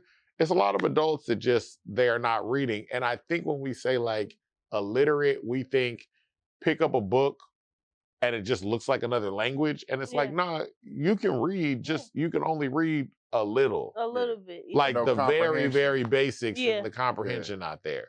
So the comprehension is you're gonna need that a lot in directions. Yeah. And sometimes with the directions, you're just they're like, never mind. That's how everybody's able to find Arby's. Mm-hmm.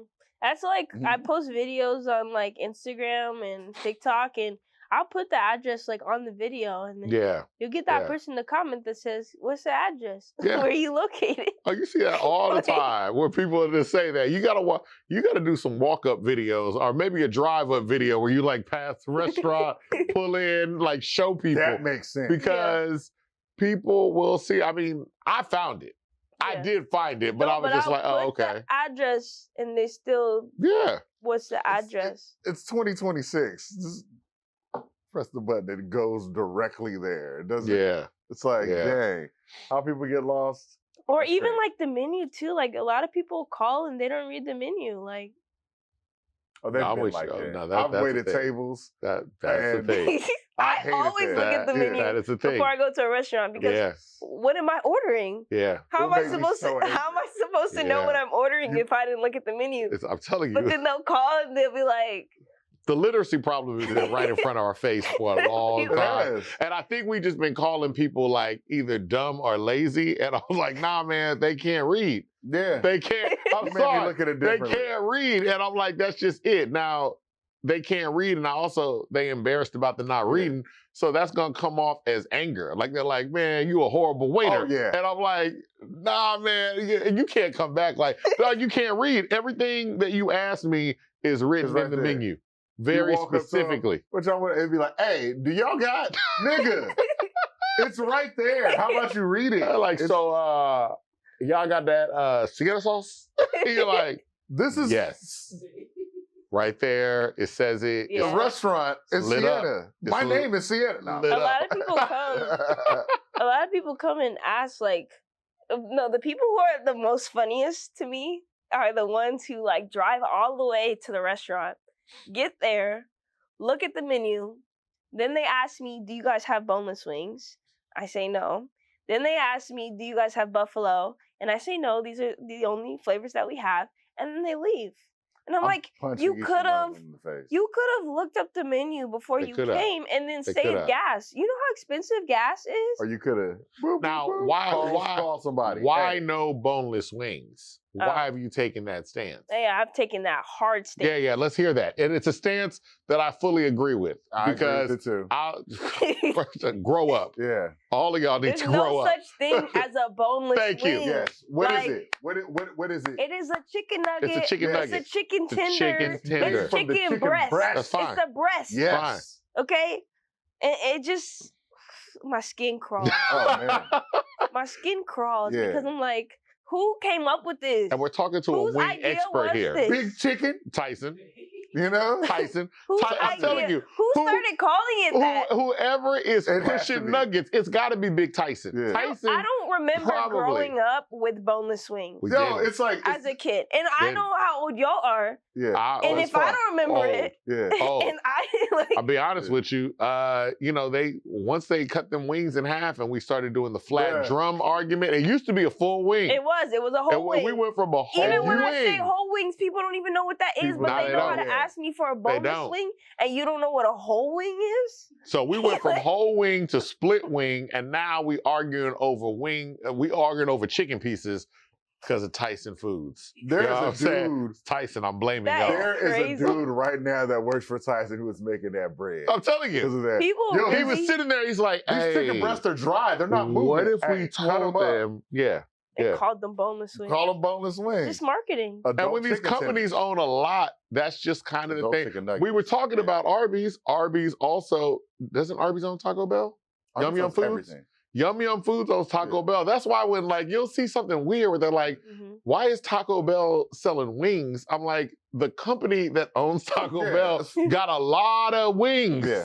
And they just like, send them to everybody. It's Pizza Hut, Taco Bell, and what's that other one? I forget. But like, and they're not high quality wings. You've seen them Pizza Hut wings. Trying to get into the wings, like, yes. Stay where y'all at, like. Yeah, and y'all see them little again. Yeah, tell them. Do what y'all doing. Pizza Hut to sit down with them old little tiny throwaway wings. It's trash wings too.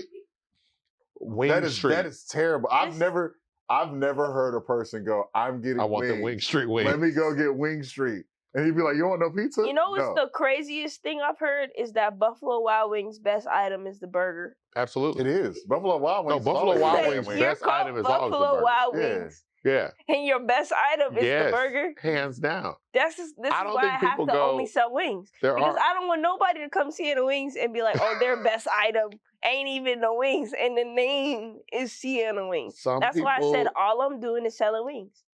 I might do a duck wing one day. I don't know. Okay. That's still a wing, might do a turkey wing. That's still a wing. But you won't catch me doing no boneless nothing because that don't exist. What happens if Big Chicken comes and says, we need some money to do the boneless? I just felt like at this point, like, that would be like Chick-fil-A opening up on a Sunday. Wow, because you're taking this hard of a stance. I'm taking this hard of a stance where I feel like if Chick-fil-A opened up on a Sunday, they would lose so much. They would lose all the credibility. Like, that's their whole thing. Yeah. And I don't think anybody has taken this big of a stance. Everybody want to dip their hand in everybody's pot. Like, I just want to stay where I'm at and do what I'm good at, which is wings. My name is Sienna Wings. Why would I be selling chicken tenders? Is it Sienna chicken tenders? It could be, but it's not. You're hilarious. It could be. Yeah. So you telling all these other people, get out, like Whataburger, get out of there. You don't need to sell wings. Whataburger's garbage anyway. Well, you don't need to sell wings. You're called burger. They are what a burger. Burger King.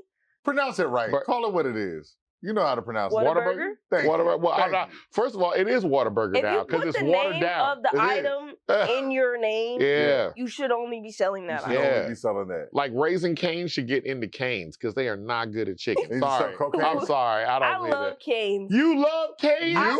sauce. like wait. She about the sauces. Okay, I'm about the sauces. One, but sauce. Also I really respect Todd and everything that he's built. You know, he started. Oh, really, you know him?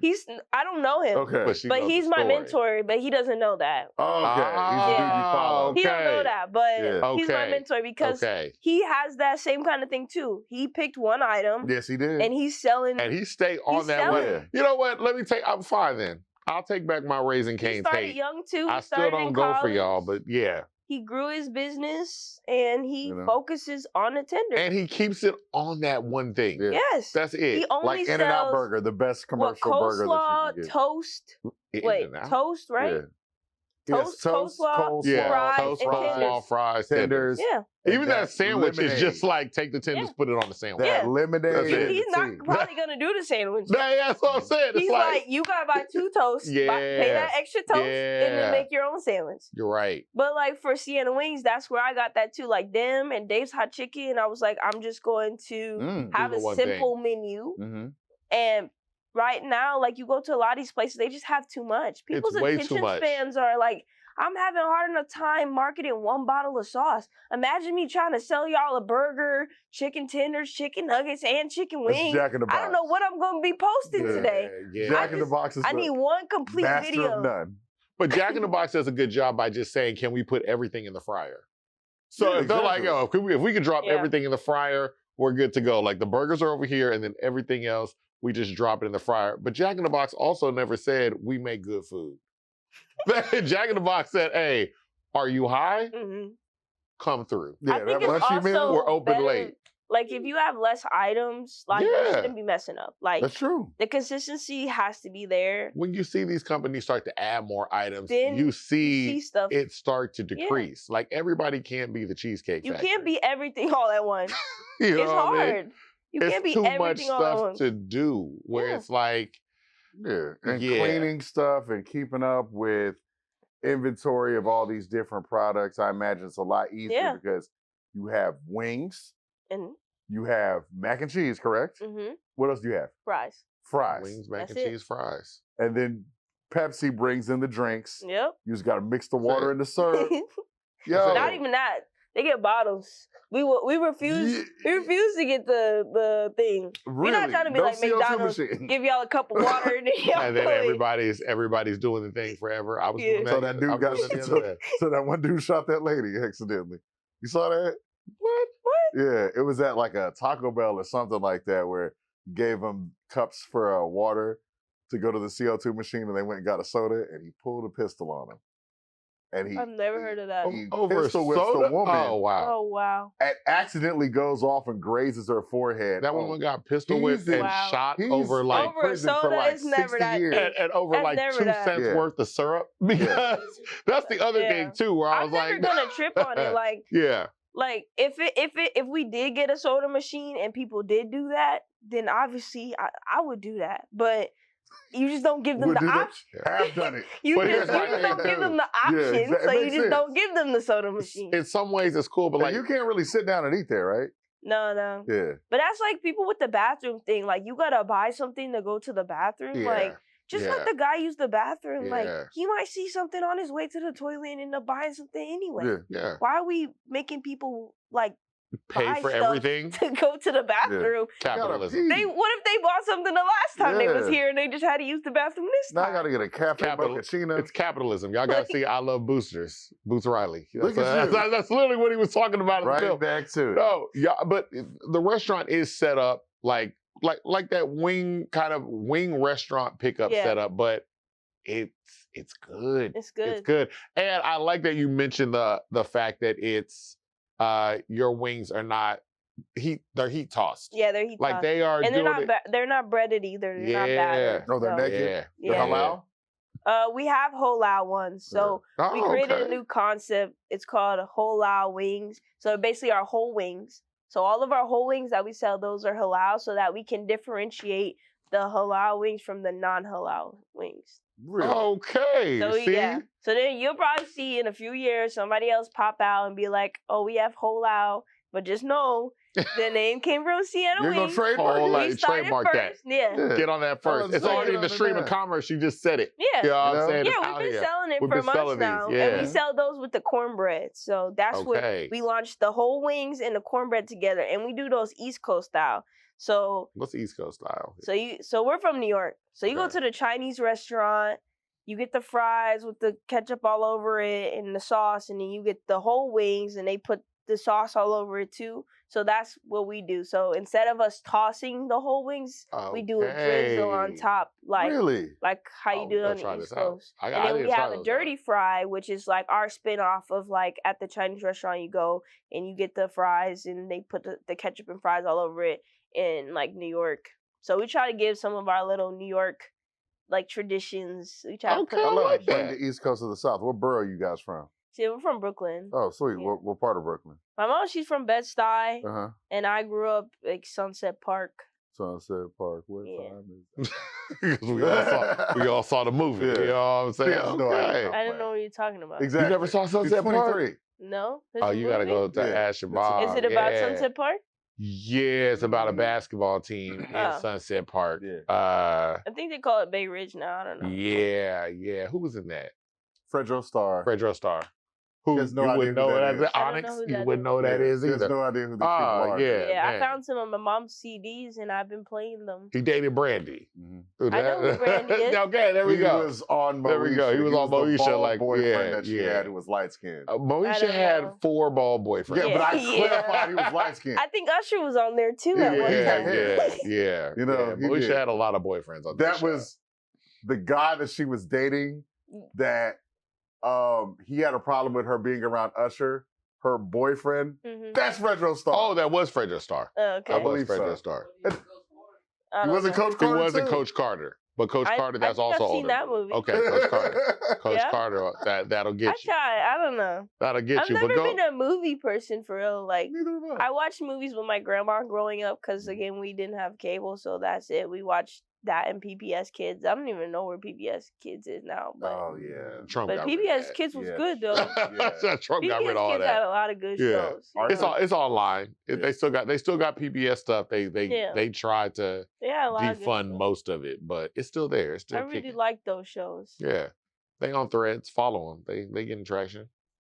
What they are, you know what I'm saying? I didn't know they were on Threads. They are on Threads. They coming back. PBS is coming back because PBS had they had a really good documentary too. There was a point where not that many people was on Threads. That was a good time. And then it came to be bad now. It's about to. It's right. Well, I think so many people are like continuously leaving Twitter. Yes. And as they integrate it more into Instagram, that I refuse to call it that. Yeah. I refuse to call it that too. Yeah, it's Twitter. Twitter. I'm like, change the name back to Twitter. It was born Twitter. It's gonna die Twitter. I feel it's like done. HBO Max, like when they changed it. Yeah. I was like, no, you're still call us Max. Same. No, I'm not. I'm not. Cinemax was never the bread and butter. You're not. The only company I feel like has successfully changed their name was Xfinity. We don't really call them Comcast. Yeah. Still a horrible company. But I do use you because you have a monopoly. I think I'm too young to even know that they were like the same thing. You are. They were such a bad company. They just said, you know what? Should we improve service? And they went, nah, just change the name. And that was it. It was like you were dating somebody really, really horrible, and then they just came back, and it's like, nah, it's me, Alice. Nothing. You were like, what? And then I'm like, yeah. It's like, are you better? And it's like, nah, not really. But I did get my hair done. That's it. And that's it. Like, they got a little makeover. They changed the little branding. I have Xfinity, so I can't even tell. I'm going to tell you right now. Xfinity. Have you ever got so mad at Xfinity, you're like, man, I'm going to go to nowhere. I'm pretty sure that T-Mobile owns AT&T. Yes. And I saw a T-Mobile commercial saying switch from AT&T. Yes. They were in the middle of that. And that was just kind of No, like right now, I just see that. Like they're telling people to switch from them to them. Yeah. Basically. That's it. Could be like, it's full circle. It's capitalism. It's just like the grocery store aisle. Yeah. Where they're like, oh, look, these are competing products. Out of most of the retailers, like I love, like H-E-B, they've been a really great partner. Oh, H-E-B is fantastic. They've been a great partner. Better. And it also helps that we're in Texas, and Texans love Texas. So yes. We do. Yeah. A lot. I swear by H-E-B. When I leave here, I'm going to H-E-B. Yeah. I was already planning on going to H-E-B. And I'm going to make sure I get one of your sauces. Actually, I'm finna put it up here. Oh yeah. It's like, yeah. The sauce is good. Yeah. The sauce is good. Lemon pepper. But go to the restaurant because get the wings hot. Mm-hmm. They are good. They are good. And I'm not an influencer, but Kent said it was good. Yeah. And he laughed. If you say some food is good, he laughed. Yeah. I'm going to like it because I think a lot of people eat a lot of bad food. And I do like what you're saying where it's like, man, find a thing you like to do, like a thing that you like to do really well, and just become an expert in that. Do that one thing. Yeah. Where it's like, I can say whatever I want about Raising Cane's, but if somebody was asking about chicken tenders, that dude's an expert. You know what I'm saying? Like, he's like, you can't tell me nothing about chicken tenders. Like, you can talk about any other part of the chicken, but the tenders, that's all me. Yeah. You know what I'm saying? And that's what I want to do about the wings. Like, yeah. You can't tell me nothing about the wings. Okay. I got one question, though, before we go, because I know you've got this question numerous times. You already know where I'm going. I don't know where you're going. I don't know where you're going either. Drums or flats? Oh, bitch. A real wing lover doesn't choose. There we go. You eat the tip. There we go. There we go. Like, the tip is the best. Oh, I eat that too. Thank you. Yeah. You eat the whole And wing. that's how I know. That's what I like to eat. Like, when I make my lunch and stuff, I love when we have the whole wings in stock, because I go and I fry those. And there are a lot of fake wing lovers out there that don't even like the tip of the wing. I'm like, what do you mean? They're like, I don't really eat that like part. Wings. I say, y'all. I don't understand where this flat fascination came from. Like, I don't get it. Okay, it's just very easy. Capitalism. No, you just boom. It's actually twist, not. Pull out, boom, twist, pull out. Nobody does that. Nobody eats a flat like that. No, yes, they don't. I've never seen that.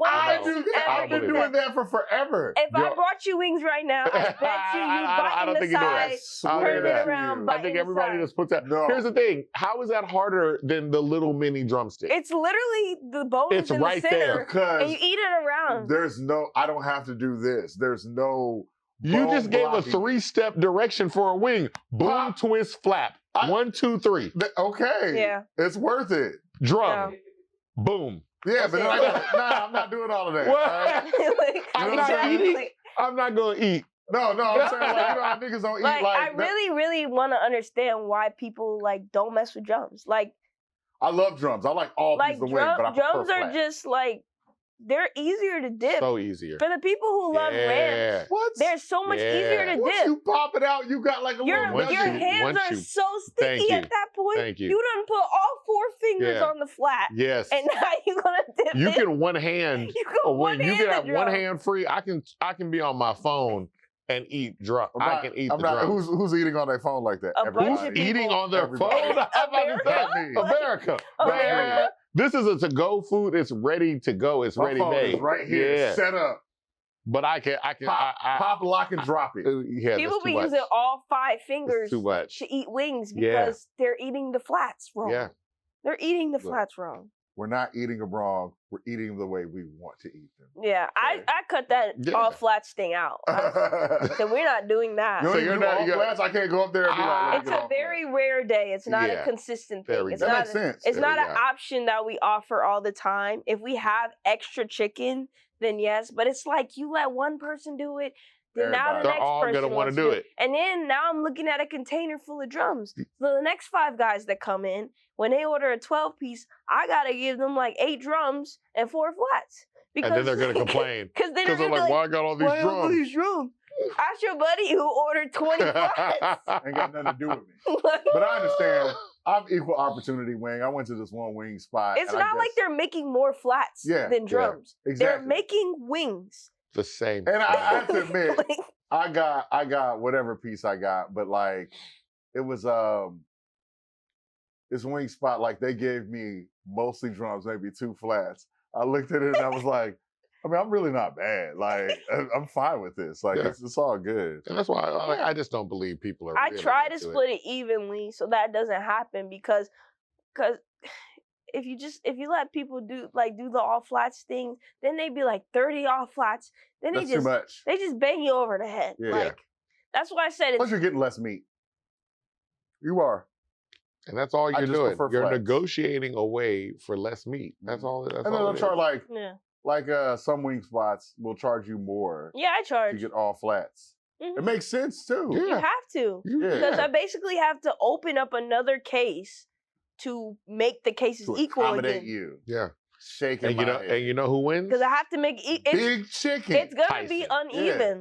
Yeah. I have to now. Once you do that, like with the all flats, for the next however many customers, I gotta give them an extra drum until I make it even again. If you want to support your local wing person, don't order all. Don't order all flats, all drums. Just let them give you what they. If you want to support, we got a local wing person you can support. Right here. Right here. Right and here. I can get the tip. Like, I just want that too. I like that. Oh, yeah, the tip. Yeah. Tip is a great part. Like, that little fat bubble right there, and you just bite it. Like, see, that's a wing expert. People be wasting chicken. They do. Yes. Chicken I see wasted when I do the for here orders. Like, you didn't even clear the meat off the bones. What are we doing? Okay, all right. You don't really like wings. This is, do you eat the cartilage?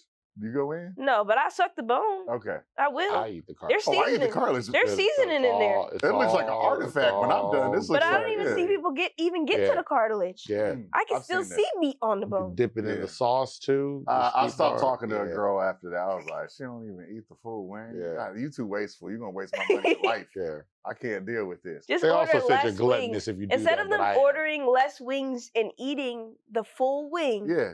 They order 10 wings and then like bite each one twice and then just throw it. Do it. But it's not me. Hey, you spend the money. It's not on me. You spend the money. That's cool. Buy the sauce. Buy everything. Where is your restaurant located? It's at 4340 Sienna Parkway, Suite 104. Okay, and where can we find your wing? Where can we find your sauces? It's in HEB.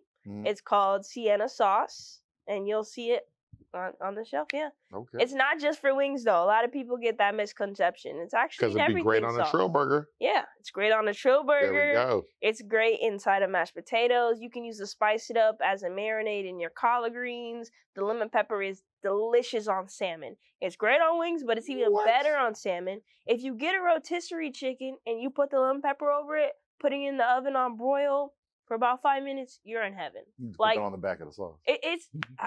I'm working on it. I'm working on it. Just like Heinz would have a little meatloaf recipe I need like on a the little back. QR code. That's what you do. Look at that. Oh wait, also where can we find you online? Oh yeah, you can follow us on Sienna Wings on Instagram, TikTok. You make it very easy. Like the name matches everywhere. So SiennaWings.com. Sienna. And then the sauce, Sienna Sauce. Sienna Sauce on Instagram, TikTok. If you want the sauce online, you want to like ship it or give it as a gift, you could go to siennasauceco.com. And if you want to follow me personally, it is Tyla-Simone Crayton on Instagram. I follow you for a while. You can only follow me on Instagram. You can't follow me on anything else. All right, that's perfect. Not even Threads? Threads is connected. I have Threads. I didn't know people really following people on Threads. They are. It's growing. Yeah, it's growing. Okay. It's growing. I need to follow some grow people myself on Threads. It's still new, but it's kind of old now. And don't come to Sienna Wings and ask for ketchup because we don't have ketchup. So I like that. Ketchup. I like that. Yep. No boneless I like wings. that. Stand on the sauce. Yeah, I like business. that. Yeah. Don't go in there asking for ketchup. Don't go in there asking for all flats. Don't go in there asking for a water cup because ain't no CO2 machine. I'm about to say there's no CO2 machine. You're gonna get a whole soda. Yeah. What else? What's the other rule? Make sure and it's just it's either mac and cheese or fries. Or fries. Like, or if you get the whole wings, it's the cornbread. Cornbread, yeah. There we go. You can always add a side of cornbread. The cornbread is delicious. And if you happen to like sodium, they got dirty sauces. There you go. If you happen to like a little bit of sodium, I know there's gonna be an old black. Our father, he's gonna be like, "Hey, let me get the dirty sauce, and sugar, yeah, sweetness." All the stuff that we learned back that we need to change, but that's why her sauces are, you say low sodium, correct? Yeah, Sienna Sauce, gluten-free, low sodium, no high fructose corn syrup. See, that's perfect. That's honey. This is what we need for all of us as a people, because we don't need all those things in us. Like, my name is Avery, like a very nice guy. This is my brother, Jess Devon.